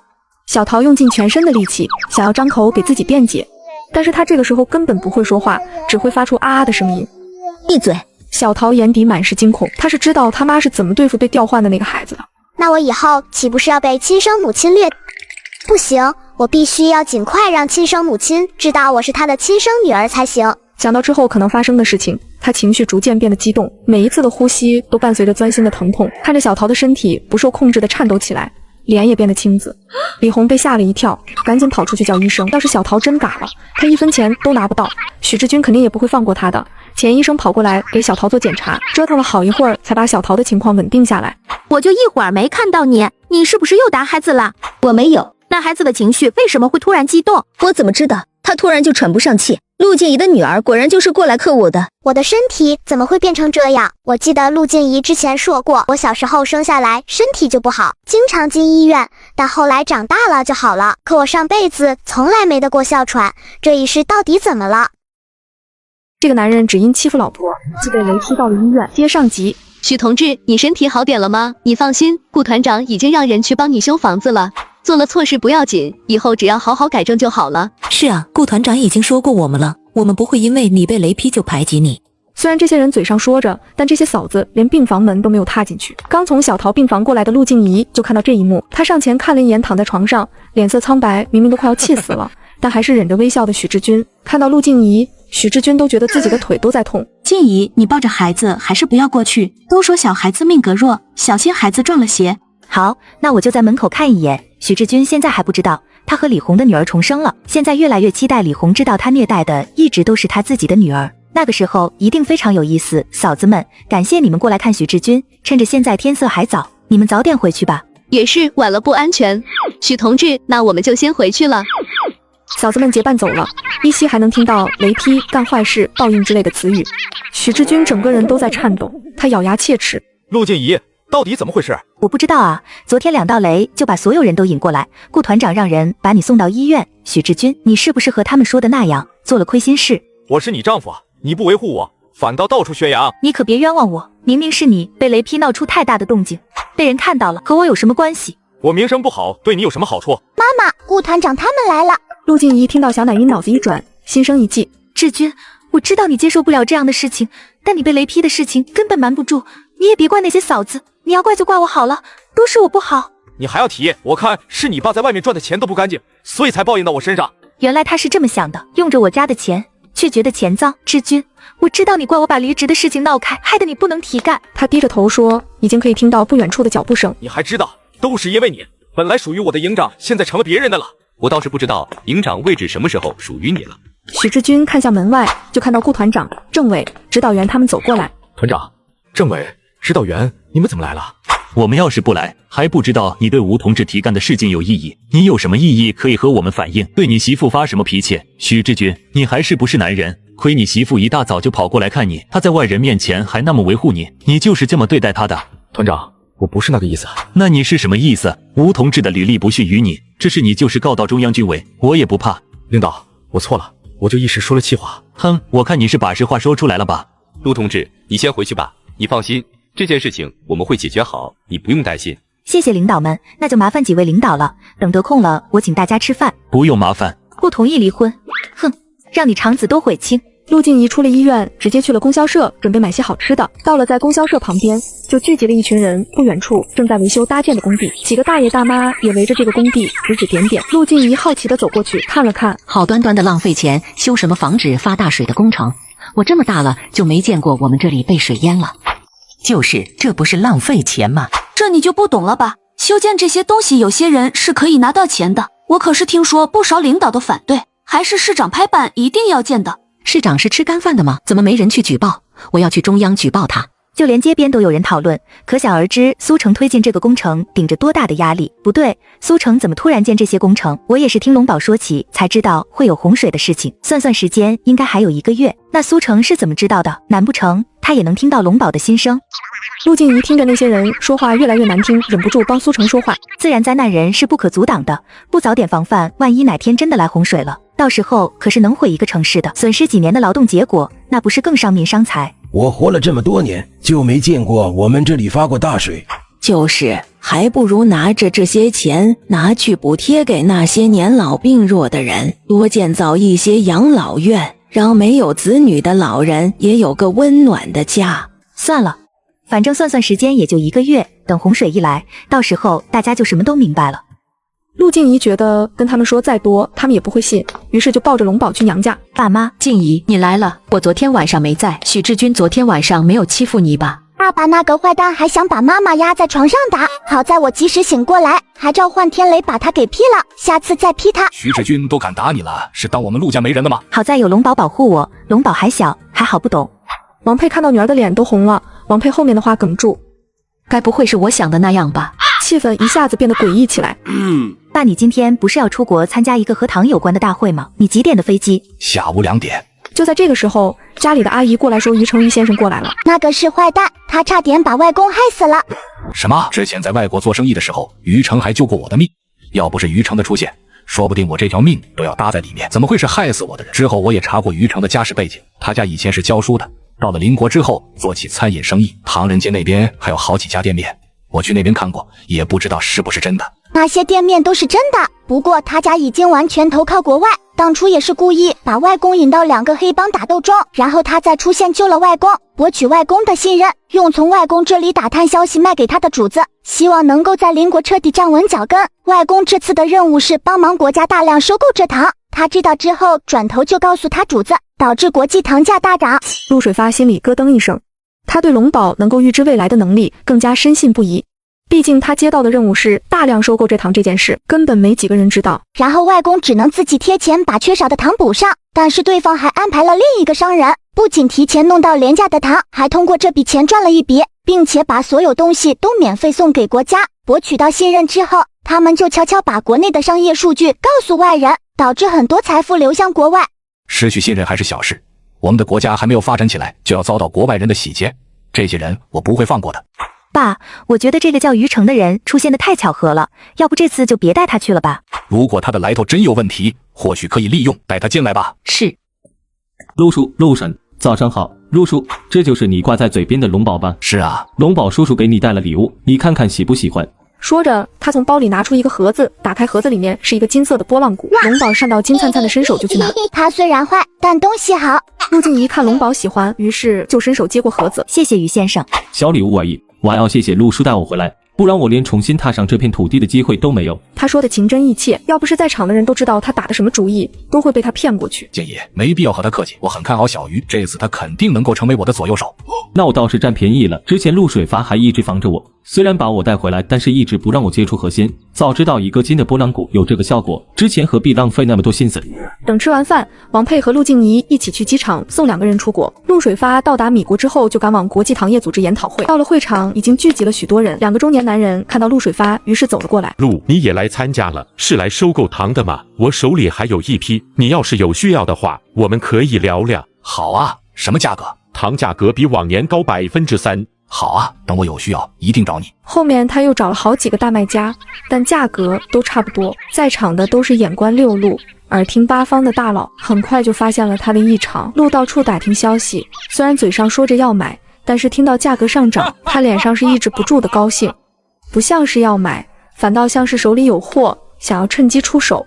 陆叔，你有没有想好和哪一家合作？刚刚那位路易斯先生说，如果您需要的量足够多，价格可以谈。如果需要进一步了解，正好之前我和路易斯先生有过合作，我可以帮您与路易斯先生私下聊聊。我不是想要收购糖，而是有一大批糖想要出售。那你还找他们？我这是在打探糖的价格，这里还有不少想要购买的商人，我要到了联系地址，到时候安排人前去收购。这就是明修栈道，暗度陈仓。你离开华国久了，还需要好好学习学习兵法。原来是这样，我还有很多地方需要和陆叔学习。哪来的大量这糖出售？分明就是上面的人给的任务。放心，我好好教你。接下来的研讨会，陆水发就安安分分地听大家的发言。开会到一半，于成白着脸说他要去医院一趟。陆水发点点头，看着他离开的背影，他让身边的人跟着他后面看他的动向。果然，等研讨会结束，悄悄跟在于成身后的人说，于成根本没有去医院，而是回家了，怕引起于成的怀疑，他们不敢跟太近，把人跟丢了。龙宝说的果然没错，找几个信得过的脸生的人去个大产糖国等着。一旦糖的价格跌破15%，就大量收购，然后派人去芝加哥期权交易所购买1个月后大量这糖期货，完成之后让那些人直接回国，短时间内不要出现在国际上。好的，先生。过了几天后，先生，蔗糖的价格降了一点点。果然降了，查清楚是谁出手了吗？全球最大的粮商放出今年蔗糖大丰收的消息，所以价格降了。这些人反应还挺快，如果不是龙宝，一旦他露出一点想要购买这糖的意图，糖的价格就会往上涨。好在有龙宝提前告知，这次不仅要给国家弄到足够的糖，还要为国家大赚一笔。就等这些人上套了，你这边不着急下场，明天还有个研讨会，我继续演给他们看。是。另一边，许志军的身体没有问题，况且现在几个领导对他的印象非常差，他想赶紧回去扭转几个领导对他的看法。徐母在医院待着也烦了，打算回家。得知他们2个人要回家，李红也吵着闹着要带小桃出院，护士赶紧过来劝，说小桃的情况还需要观察一下，但李红就是不听。我已经没钱让孩子住院，我就要回家。你们是军属，在这里住院不用花钱。那也不行，我在这里住不习惯。几个护士在旁边小声的讨论。这么急着回去，该不会又是想要伤害那个孩子吧？在医院这么多人看着，他给孩子喂奶都不情愿，不知道的还以为这孩子是他捡回来的。你们说什么呢？什么捡来的？他就是我的孩子，再乱说我就投诉你们。这时候正好苏雅琴和钱医生刚好路过，看到李红又在这里闹，走上前一问才知道李红闹着要出院。李红看到苏雅琴，顿时没了好脸色。你过来干什么？我知道你和陆静怡关系好，你肯定看不惯我。放心好了，我没那闲工夫。钱医生跟李红说了小桃的情况，但李红坚持要走，钱医生没办法，只能再三嘱咐。家里的卫生一定要注意，孩子的呼吸道不太好，一旦家里的粉尘太多，会加重孩子的病情。知道了，哪有那么多讲究？哎，只希望别那么快见到小桃，这孩子真是可怜，还没生下来父亲就牺牲，家庭矛盾不小，一家人就没一个关心他的。就是个小可爱，还这么麻烦。顾及来来往往的人，李红只是嘴上骂，并没有悄悄动手。小桃懵了，她记忆里亲生母亲从小到大对她都非常温柔，有什么好东西都会送给她。不行，我必须快点学会说话，必须让亲妈知道我的身份。很快，李红就抱着小桃到了许志军的病房里。徐母看到她，脸立即拉下来，声音冷硬：“你来做什么？”妈，我当时是气糊涂了，才会不小心推您的，您别生我的气。别叫我妈，我还想多活几年。妈，你抱抱小桃，护士们都说小桃重了。有你这个妈，她能不能活到10岁都是个问题。你也不用往我面前送，我还有龙宝这个孙女。徐母是被气狠了才说这种话。李红把小桃往许志军的怀里塞：“志军，你抱抱小桃。”但是许志军躲开了，小桃的脸皱成一团。上辈子爸爸对我有求必应，每次结束训练回来都会抱我。大院里有什么新鲜的玩意儿，只要我看一眼，第二天就会出现在我的面前。但是这次爸爸连抱都不愿意抱我，这到底是怎么了？你在医院照顾小桃，我和妈先回家了。我已经办好出院，我和你们一起回家。许志军的眉头皱了皱，点点头，什么都没说。于是3个人一起出了院。上集说到，徐志军跟李红一起出了院，到了大院门口的时候，徐志军停住了脚步。嫂子，你先进去。你不和我一起进去？毕竟你是我的嫂子，我们还是要避嫌。避嫌？我们孩子都有了，而且为了给我们孩子一个好的未来，我帮别人养孩子，到头来却得到他的一句避嫌。徐志军看他脸色不对，于是开口说：“我刚刚出了这样的事情，要是和你走得太近，对你的名声不好。”我不在乎。我在乎。李红感觉自己的脸一烫，心里原本的忐忑和不满一下子就消失。原来志军是关心我，那我先进去。徐母疑惑地看着大儿媳和小儿子，这2个人怎么奇奇怪怪的？我步步为营，为了往上爬，娶了陆静怡。明明领导们都很喜欢龙宝，可如今为什么那么多事都不在我的掌控之内？李红抱着孩子走到门口登记。李嫂子，许副营长被雷劈后身体怎么样？什么时候回来？什么？爸爸被雷劈了？还有爸怎么会是副营长？我明明记得陆静怡说过，我刚满月，爸就转正了，还因此得到了顾团长的赏识。到底怎么回事？为什么一切都变了？他身体没问题，估计一会儿就回来。小同志，谢谢你的关心。李红抱着孩子回到家，就看屋子乱的就像是遭贼了一样，皮箱的锁已经被撬开，里面的衣服也被翻乱。在大院，他当然知道不可能遭贼，极有可能就是他妈和他嫂子弄的。他把小桃放在床上，赶紧从皮箱里面拿出一个小盒子，他打开一看，他存的钱都没有了。我存了这么多年的私房钱，整整500块，我不在家几天，都被妈和嫂子拿走了。就在这个时候，屋子外面传来嫂子的说笑声。李红抱着小箱子冲出去，妈，这个箱子里面的钱呢？你不是说你没钱？妈，你看我说什么？他就是故意骗我们的。小红，你就生了个丫头片子，以后还是要靠你侄子养老，这钱就当是你给侄子他们买肉吃的。妈，那可是我所有的钱，你拿走了，我以后怎么生活？我听人说了，你每个月都有抚恤金，足够你生活。可是他们扣了一半，而且抚恤金都是婆婆拿着，她也不会给我。你从小到大眼里只有哥哥和弟弟，你是不是要逼死我才高兴？你就是这么和我说话的，我是你妈。我不管，你把钱给我。妈，她可是刚刚把她婆婆推进医院，你小心点，别也被她推倒了。她敢，她这条命还是我给的，要不是我，她哪有现在的好生活？快点把我的钱拿出来！李红冲上去抢钱，但是他这次1对2，他根本讨不到好处。李红和亲妈嫂子打了一架，但是他不仅没有抢到钱，脸还被抓了几道。李红，我跟你实话说了吧，那500块钱我已经寄回家。你就是打死我们也拿不出来。妈，你为什么要这样对我？李嫂子和他妈没有理会他的话，而是自顾自地聊着。妈，我们今天就不在家里吃饭，您之前不是说想去国营大饭店吃饭吗？我们现在就去。好啊，我还没尝过呢。李红气得浑身颤抖，他的钱都没了，他实在受不了。于是等天黑大家都睡下之后，李红偷偷摸摸到了许志军的家。许志军看到李红吓得魂都要飞了，赶紧拉他到旁边的杂物间。你疯了，大半夜来找我干什么？赶紧回去。志军，我妈和我嫂子把我手里所有的钱都抢走了，他们还打我，你赶紧想个办法把我妈和我嫂子赶走。还有1个半月就过年，他们肯定要回去。可我受不了了，世君，我实在受不了了，你赶紧想个办法把我嫂子和妈弄回去。他的情绪难以控制，声音不自主的放大，吓得许志军赶紧捂着他的嘴。就在这时，李母方便回来，刚好路过就听到了声音。我怎么好像听到了李红的声音？大半夜的李红怎么会出现在这里？应该是听错了。他没多想，刚想直接回去的时候，突然听到许志军说话的声音。你赶紧回去，他们拿走了多少钱？我给你补上。可我不想被他们折腾了，小桃也是你的孩子，难不成你一点都不在意吗？许母听到这话，瞬间吓得腿软，她重重的摔在地上。小桃不是老大的孩子，而是老二的。许志军听到动静，赶紧让李红躲进稻草里面，他自己出来查看情况。出门就看到他妈摔在地上。妈，你怎么？你别过来！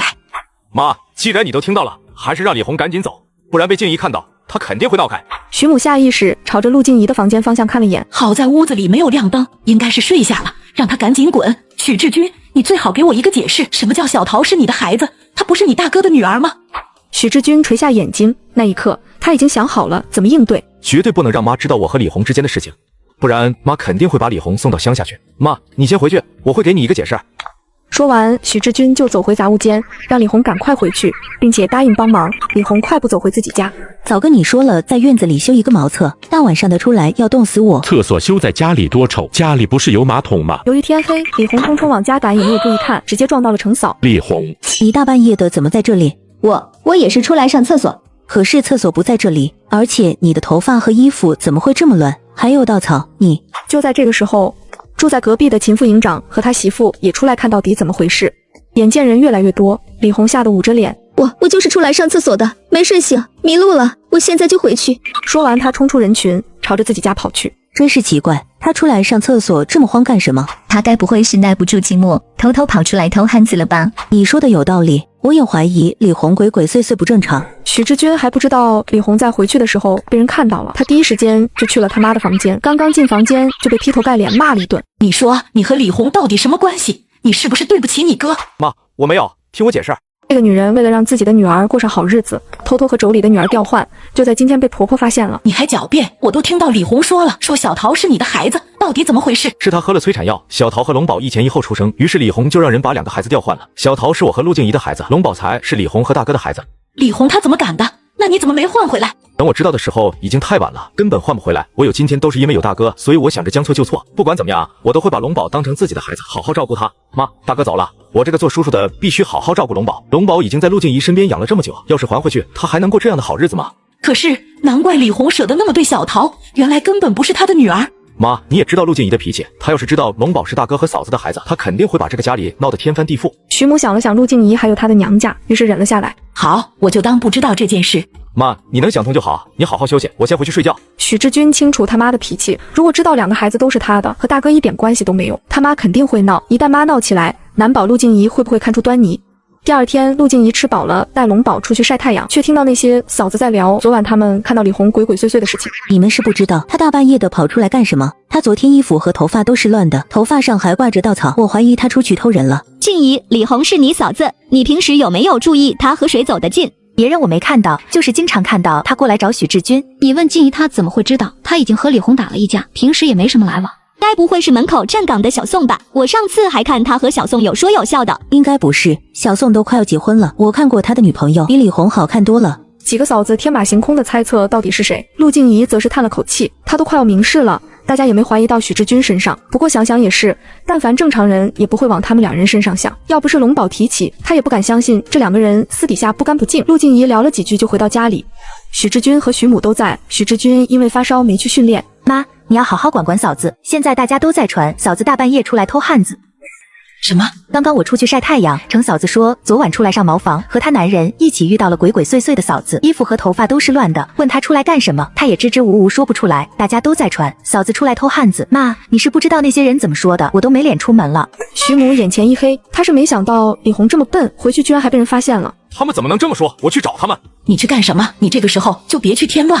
我不能让那些人那么乱说。你怎么知道他们乱说的？那是因为他……许志军话还没说完，就被徐母制止。徐母把他往房间里推。你真是烧糊涂了，女人之间胡说的话你都当真，你病还没好，赶紧滚去睡。没过多久，婆婆从许志军房间里出来之后，就朝着李红家里走去。这一路上，不少人都对她投来异样的眼光。徐母忍了一肚子的火气，终于到了李红家。亲家母，你怎么这个时候过来？你吃过了吗？我过来和李红说几句话。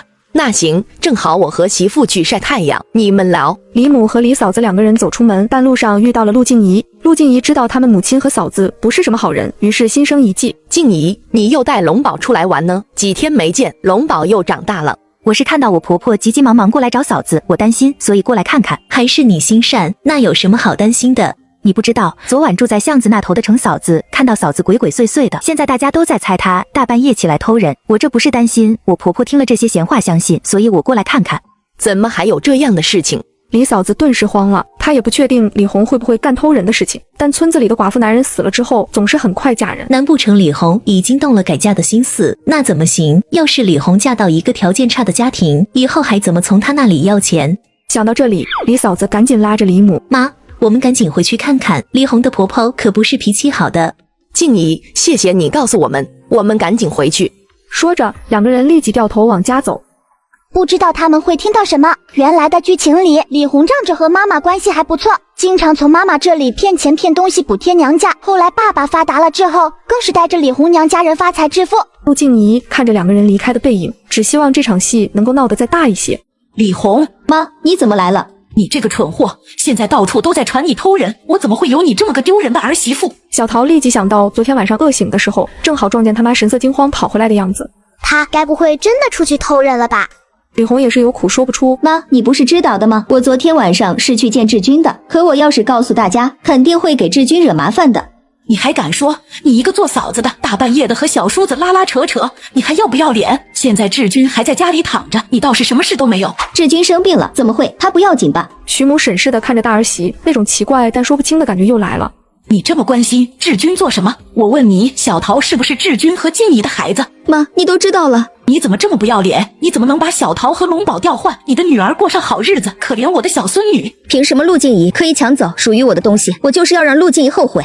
就在这个时候，屋子外面传来东西倒了的声音。妈，你和嫂子怎么在这里？李红，你疯了！你居然敢换孩子！这两个人居然听到了，处理好你家的两个人。要是这件事情让静怡知道，谁都别想好过。你们应该知道静怡是什么脾气。李母缩了缩脖子，她也有些心虚，毕竟是她家闺女把别人的孩子换回来。徐母瞪了三个人一眼，转身离开。她原本只是想过来警告李红，顺便求证换孩子的事情是不是真的，没想到被李红的亲妈和嫂子听到，真是越来越乱。妈，之前我们不是一直要不到钱吗？这可是好机会。李母表情一愣，恍然大悟，两个人都眼睛放光的看向李红。李红被两个人看得后退半步。你们两个人要干什么？我警告你们，你们别出去乱说。要是还和上次乱说我虐待小桃的事情，要是陆静怡知道，她肯定会连带着大哥、二哥和三哥一起报复，到时候谁也跑不掉。那行，你拿钱来，我们就回家，到时候也别怕我们到处乱说。钱，就知道要钱，你们掉钱眼了，要多少？我们要1000块。李母震惊的回头看他，1000块会不会太多了？你说什么？工厂一个月的工资也就40块钱，你居然要1000？当我是富家太太吗？这个女人只因自己的秘密被大嫂和亲妈知道，就被要求给1000块钱。接上集，陆静怡那么有钱，1000块钱对他们来说根本不是钱。你给我1000块，我立马回家，再也不来烦你。李红想想也是，陆静怡家是有钱，我想想办法，希望你们说到做到。小桃听到他们的对话，人都懵了。这还是上一辈子对我和蔼可亲的外婆和大舅妈吗？怎么重生之后，所有的一切都变了？不过李红根本没看出小桃内心的崩溃，她直接把小桃交给他两个人看着。她提着10几个鸡蛋去看许志军。徐母看到他过来，徐母的脸都快要拉到地上。你怎么又来了？妈，我这次光明正大来，大家不会说闲话。我有些事情想要和志军商量。有什么事你跟我说，说完赶紧走。就在这个时候，陆静怡走了过来。妈，嫂子来了，你怎么让她在外面？怎么不让她进来？徐母一听这个声音，头皮都麻了。她可能是被昨晚的事情吓到了，现在听到陆静怡的声音都害怕。李红和老二这两个人太能折腾了，好端端的换孩子干什么？你嫂子听老二病了，她来看看，没事，我让她走。妈，你这说的什么话？怎么说我们也是一家人，即便嫂子真在外偷人了，我们也不能不让她进门。你说谁偷人了？大嫂子，你昨晚偷偷摸摸去哪了？不，嫂子，我能理解的。你理解什么？徐母害怕李红搞事情，就赶紧推着李红往许志军的房间走。静怡，龙宝一个人在房间里呢，你赶紧回去看着他。陆静怡看着两个人推搡进许志军的房间里，没过一会儿，她就听到许志军房间里传来婆婆惊恐的声音：“志军，你的嗓子怎么了？你说话呀，别吓着妈。”我感冒。好了好了，你别说话，你嫂子来看你了。于是李红就说了他妈跟他嫂子的事情。什么？你妈要1500才肯走？她真是不要脸，居然敢要这么多！真当钱是天上掉下来的？他们怎么敢？志军，你去问陆静怡要，就说你工作上需要这么多的钱，或者偷都行，反正他家里那么有钱，出去随便吃一顿都要80-90块钱，抵得上普通工人2个月的工资，怎么可能发现这么点钱丢了？不行，要是被他发现，那还不是闹得所有人都知道？你要是不给我，我妈和嫂子说了，他们会把这件事说出去。许志军脸色铁青，也就一个晚上就给他弄出这么大的事情，他回来还没让几个领导对他改观。我来解决。志军，你真是太好了，我就知道你不会不管我们母女俩的。徐母疑惑地看向这两个人，你们先出去。李红欢欢喜喜地出来，看到陆静怡的时候，还给了一个挑衅的笑容。吃完饭，许志军就走到陆静怡房间，一字一句艰难地说：“静怡，我一个战友妈妈生病，你借我1500。”是吗？你哪个战友妈妈病得这么严重，可以转到我们医院来治病，亲属看病可以全额报销。她病得很严重，根本过不来，你先借我点。哪有什么战友妈妈，根本就是李红需要钱。李红他妈和嫂子听到李红和奶奶的谈话，知道换孩子的事情，拿这个事情威胁李红，要1000块钱。原来是这样，真是把我当傻子骗。那行，你把你战友叫过来，我亲自把钱给他，正好让他写个欠条。就1500，对你来说又不多。亲兄弟还明算账，我的钱都是我爸和我哥辛辛苦苦赚来的，又不是天上掉下来的。陆静怡就怕他不找人过来签借条，他希望把事情闹大了更好。咦，李红他妈和嫂子只要1000块，他怎么问许志军要1500？原来是之前被抢走的500块，想要通过这样的方法要回来。这两个人真是绝配。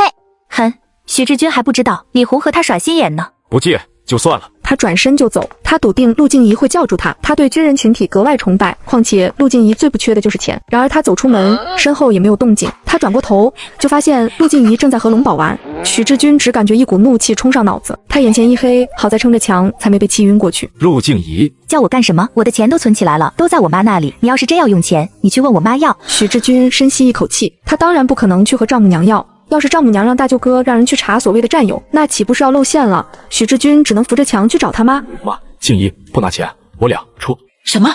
我们出？都是李红这个丧门星，好端端的换什么孩子？现在要这么多的钱？小声点，妈，你那里有多少？我只有300块，你那里有多少？我1300。许志军肉疼，虽然在部队里用不到钱，但他娶陆静怡花了不少。他3个姐姐的生活条件不好，当初为了他哥和他结婚，个个都嫁得不太好，所以他偶尔寄一些回去补贴他们。这么多年，也就存下来这么多，一下子就全给李红一家子，他的心也在滴血。我明天去找他们，这2个不要脸的东西，居然开口要这么多！不行，万一闹大，让他们拿了钱赶紧滚。真是倒了血霉，今年怕不是犯太岁。徐母把自己存了多年的钱都拿出来，然后和许志军一起去拿剩下的钱。然而许志军刚刚翻出藏在床下的盒子，他眼前一黑，突然整个人栽下去。志军你怎么了？静怡，你快过来！陆静怡和王佩听到动静，慢悠悠走了过来。怎么了？怎么会晕倒呢？王佩上前摸了摸许志军的头，感冒而已，没什么大事，让他睡一觉就行。他都晕过去了，赶紧叫人来啊！徐母急得团团转，他就这么一个儿子了，要是真出了点事情，他根本活不下去。一群人大半夜的折腾，终于把许志军送到医院。都强调过几10遍了，有病就赶紧来医院。本来一个小小的感冒，愣是弄到现在这么严重。许医生，很严重吗？鼻窦炎，好在送来比较及时，要是再拖下去，可能会引起眼部并发症，严重的甚至可能会导致失明。徐母倒吸一口冷气，医生，我儿子的眼睛可不能出问题。我已经开药了，先在医院住1个晚上，明天检查一下，要是没什么问题再回家。好的好的，谢谢医生。这时王佩走了进来。静怡，你爸那边传来好消息，大概再过3、4天他就回来。爸要回来，这可是个好消息。不好，奶奶想要妈妈留下来照顾爸爸，心里还责怪妈妈没有照顾好，把爸爸害成这样。真是一群白眼狼。亲家母，我们家还有点事，静怡也要带孩子，我们就先回去了。志军就麻烦你照顾了。我还没开口呢，这母女俩就安排好了。但是陆静怡还抱着孩子，现在开口让她留下来，有点说不过去。那你们先回去吧，这里有我呢。好。傍晚，徐志军醒来了。妈，怎么是你？静怡呢？他要带龙宝，就先回去了。妈，你也回去，你一会儿偷偷摸摸把钱给李红送过去，然后警告他那些乱七八糟的亲戚赶紧走，我不想再看到他们。我走了，谁照顾你？我就一个小小的感冒，没多大事，你先把家里的事情搞定。也行。徐母到家之后，就偷偷摸摸拿了1500去找李红，把许志军的话转达给李红。李红紧紧攥着手中那沓钞票，嘴巴不受控制的咧到了耳根。不仅能够把妈和嫂子打发走，我被拿走的500块也回来了。妈，你放心，我肯定让他们走。徐母看到他这个样子就烦，心里为他的200块心痛。好在大儿子的抚恤金在我的手里。李红赶紧拿出1000块钱甩在桌子上。妈，嫂子，这是你们要的1000块钱，明天你们就买票离开。你怎么和我说话？李母气得吹胡子瞪眼，但她的衣袖就被李嫂子拉了拉。你放心，我们明天保准走。李红这才松了一口气。李红走了之后，李母仍旧满脸不高兴。你拉着我做什么？他刚刚那是什么态度？妈，你傻了不是？现在我们手里捏着他的把柄，以后我们想要多少钱还不是看我们的心情。你看1000块钱他都能随便拿出来，以前还推3阻4的，你现在没必要和他闹翻。你说的有道理，至少今年过年的钱足够了。第二天一大早，李红就亲自把母亲和嫂子送到火车站，看着他们买了票，这才安心。他这下子是不敢把钱放在家里，直接去银行存了400，然后留100块钱在身上急用。从信用社出来之后，他去了附近新开的百货商店，想给龙宝的买一件衣服。李红一眼就看到挂在墙上的那个奶黄色小棉袄，这个棉袄穿在龙宝身上肯定好看。他拿过衣服在小桃的身上比了比，小桃开心地挥舞着胳膊。亲妈要给我买衣服，这衣服虽然比不上陆静怡以前给我买的，但这是亲妈第一次给我买衣服，难道亲妈已经决定对我好了吗？就在这时，同志，你的女儿长得真好看，和你真像，这衣服很适合她。李红听到这话，脸瞬间拉下来。你说什么？这个小可爱怎么可能和我长得像？她也配穿这衣服？小桃脸上的笑顿时僵在脸上。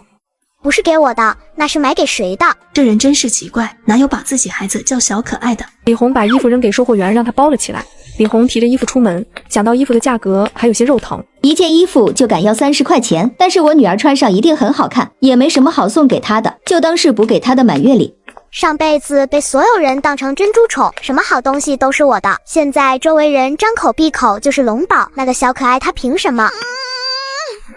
很快，李红就来到陆静怡家门口，马上就能见到女儿了。她内心不由自主的兴奋和激动。她快步走进去，一进门就看到龙宝被陆静怡抱在怀里，整个人白白胖胖的，看起来就喜庆。龙宝，大伯母来了。陆静怡听到声音，抬头看了一眼，就看到李红像是献宝一样把她买的衣服拿出来。龙宝，你看看大伯母给你买的衣服，喜不喜欢呀？静怡，快给孩子试试。她刚想把衣服递出去，却发现有阻力。她低头一看，发现衣服的下摆被小桃紧紧抓着。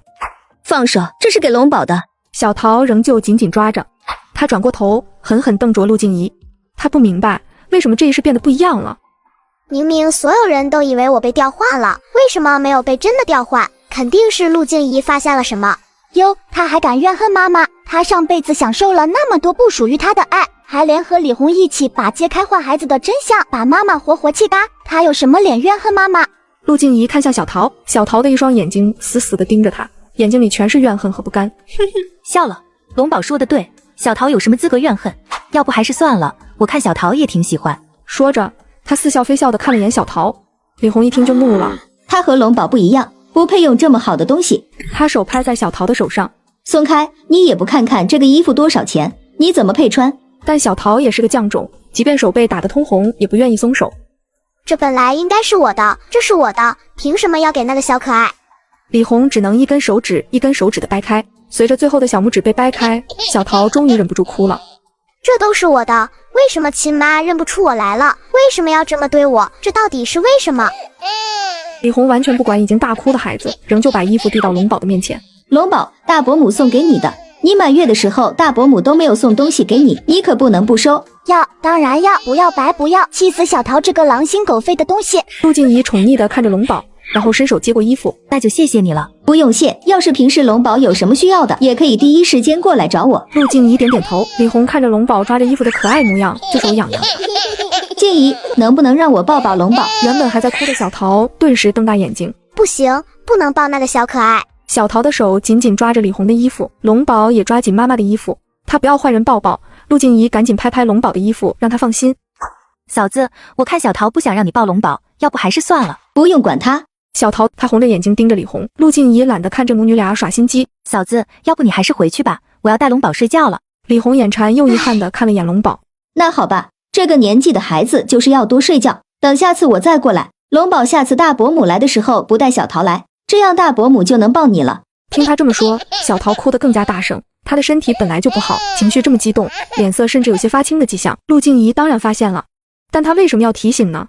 虽然医者仁心，但是即便菩萨来了，也不能逼着他原谅上辈子害得他母子分离的仇人。为了收购大量这糖，商人故意放出有大量这糖出售消息，结果不出所料，糖的价格每天都在跌。这个消息可把糖商们都急坏了，于是很多糖商都过来找陆水发，问他什么时候出手，要不要联合起来把糖的价格拉起来。不是我不想，我们这种小户怎么敢和米国第一粮商对着干？也不知道他们要干什么，突然把糖的价格压得这么低。几个人商量来商量去，仍旧没有一个头绪。几个糖商无奈的离开，有个糖商特地留下来，小声的问：陆，你最近有没有遇到几个东方面孔的人找你买糖？我听说这群奇怪的人在几个产糖区直接找农户收购。陆，他们有找你吗？果然还是被有些人发现了。有的，不过我只和你一个人说，现在糖价一直在走低，我怕砸在手里，所以已经和那些人签合同，差不多把手里的糖都卖出去了。有道理，看这个趋势还不知道要降到多少，我回去也找对方。陆，你真是太冷静了。哪里，糖友聊了几句就走了，只剩下于成和陆水发。陆叔，现在糖的价格这么低，肯定是有人在搞我们。这小子不去学演戏，真是可惜了。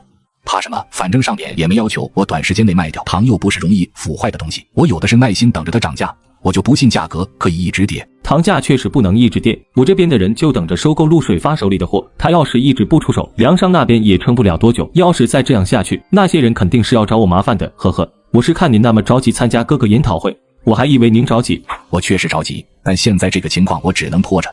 陆水发表面苦恼，其实余光一直在打量于成。看于成这个样子，糖的价格应该已经跌到底线了，必须尽快收手。傍晚，收购的情况怎么样？已经收购足够的糖了，任务已完成。赶紧装船，我们买最近的机票，在他们还没反应过来的时候回国。是。等到晚上的时候，陆水发就和于成说他要去参加斯蒂芬先生的私人晚宴。于成心想，终于找到一个去和上面的人报告的机会。于是两个人在陆水发租住的酒店分开。为了掩人耳目，陆水发去找斯蒂芬先生聊天，然后悄悄和手下换衣服，大摇大摆的在监视他的人面前离开。另一边，面对上面人的质问，于成表情慌乱，他赶紧低下头说：陆水发他很信任我，我肯定会劝他尽快卖出。这是不是你和陆给我设计的圈套吧？你们华国人最狡猾。我早就已经不是华国人，先生请相信我。就在这个时候，他的助手给他一个电话，他接过手机，也不知道电话那边说了什么。对面的人突然气得将桌子上的茶杯甩过来。先生，你不是说陆已经相信你了吗？为什么最近有大量的糖已经装船运往华国？你最好给我一个合理的解释。不可能，这不可能，误会肯定是误会。先生，我怎么可能骗您？对方直接把于成带到陆水发所居住的酒店，东西还在，但人跑了。不可能，他说他去找斯蒂芬先生了。斯蒂芬先生说他过去聊了几句就离开了，肯定是斯蒂芬先生骗了您。于成脑子里一片浆糊，明明他已经成功取得陆水发的信任，陆水发甚至还说要认他做干儿子。突然一声响，感受到背后滴着一把枪，他全身不自由主的颤抖。先生肯定有误会，给我一个机会。另一边，陆水发成功抵达祖国，出来时就看到有一辆车，旁边还站着两个人，司机认出他，朝着他点点头。陆水发快速走上前：陆先生，非常感谢你做的，目前大批蔗糖已经运到国内。您客气了。陆水发将公文包递给秘书，这是我买的期货，我预估这些期货到期的时候，糖的国际价格会大涨40%。我投入了5000万美金，收益2000万，我愿意把2000万无偿捐献给国家。这5000万美金有大半是我问几个华侨朋友借的，需要还给他们。即便是见多识广的领导听到这个消息也愣了2秒，他不敢相信在这么短的时间内以极低的价格买到足够的糖，还能赚2000万回来。这个时候国家的外汇储备也就89亿美金。领导接过秘书递过来的文件，表情严肃地说：我会把这件事情如实上报。陆先生，非常感谢你。我也是华国人，我为自己的身份骄傲，能够帮助祖国也是我的荣幸。你有什么别的要求吗？这次也是运气，我们全家都希望安安稳稳的过日子，国家能够用上我们就是我们的荣幸，怎么能居功自傲？领导欣慰的点头。陆水发把所有事情处理完之后，第一时间来静一家来看龙宝了。外公来了。爸，我的小福星，来外公抱抱。静怡，我太开心了，我这辈子都没有这么开心过。我不是没有赚到比这更多的钱，但领导亲自来接我，这是天大的殊荣。2000万美金啊，可以买很多很多现金的设备，我们的国家一定会越来越好的。爸，什么2000万美金？陆水发把最近发生的事情说了一遍。爸，恭喜你，这确实是一件天大的喜事。外公真棒！这次多亏有龙宝，不然我都不敢想，要是没有完成任务，我怎么有脸回来？龙宝就是我的小福星，只要我们一家不干杀人放火、通敌卖国的蠢事，这件事可以保护我们一家人平安顺遂。说到这，陆静想到了许志军。爸，许志军那边会不会因为这件事往上提一提？你放心好了，我已经和领导们提过，不会居功自傲。况且体干刚过，领导们即便想要提一提许志军的职位，也不可能现在动手。哦，对了，我让朋友帮我查了许志军送给我的补品，里面的成分没有问题。但是由于我睡得少，吃的也不规律，那些补品都是大补的东西，但我的身体根本承受不住。医生说，要是再吃下去，我的心脏迟早要出问题。许志军这畜生真是狼子野心，爸你千万别再碰了。许志军这个人太狡猾，想要用这个补品和他离婚根本不可能，毕竟在外人看来，这些都是大补的东西。陆静怡心里想想就害怕，如果不是龙宝，她都不敢想象现在会过着什么样的日子。在另一个平行时空里，她自己不知道许志军和李红之间的事情，还帮2个人养孩子。许志军或许会升官发财，春风得意，他爸或许会在这次任务中失败，以为是他自己的错，一直吃着许志军送的药，不知道哪天就永远离开他。他恨，明明他没有对不起许志军的地方，许志军凭什么这么对他？妈妈要开心。听到熟悉的声音，陆静怡回过神。好，我的乖宝宝，还好有龙宝，这一切都没有发生，我一定会让那些人得到报应的。就在这时，许志军听别人说老丈人立了大功，赶忙回到家。果然看到老丈人也在。爸，听说你立了大功，您做了什么？今晚我们爷俩一定要喝一个。陆水发看到他，火气就上来。喝什么喝？一点定力都没有。为国家效劳本来就是我们应该做的，你非要闹得大家都知道才高兴。是，爸说的对。许志军还以为是因为秘密任务，他不能乱问。连军长都知道，那功劳肯定不小。大舅子从商，这些政绩根本没用，好处还不是落在我头上。老丈人对我什么态度不重要，只要好处是我的就行。就在这时，苏雅琴焦急跑进来，眼圈通红。静怡，雅琴怎么了？是不是赵强来找你麻烦了？不是，是纪委接到举报，他们派人过来查我哥，我该怎么办？我哥没有贪污啊。连纪委都下来了，看来情况很严重。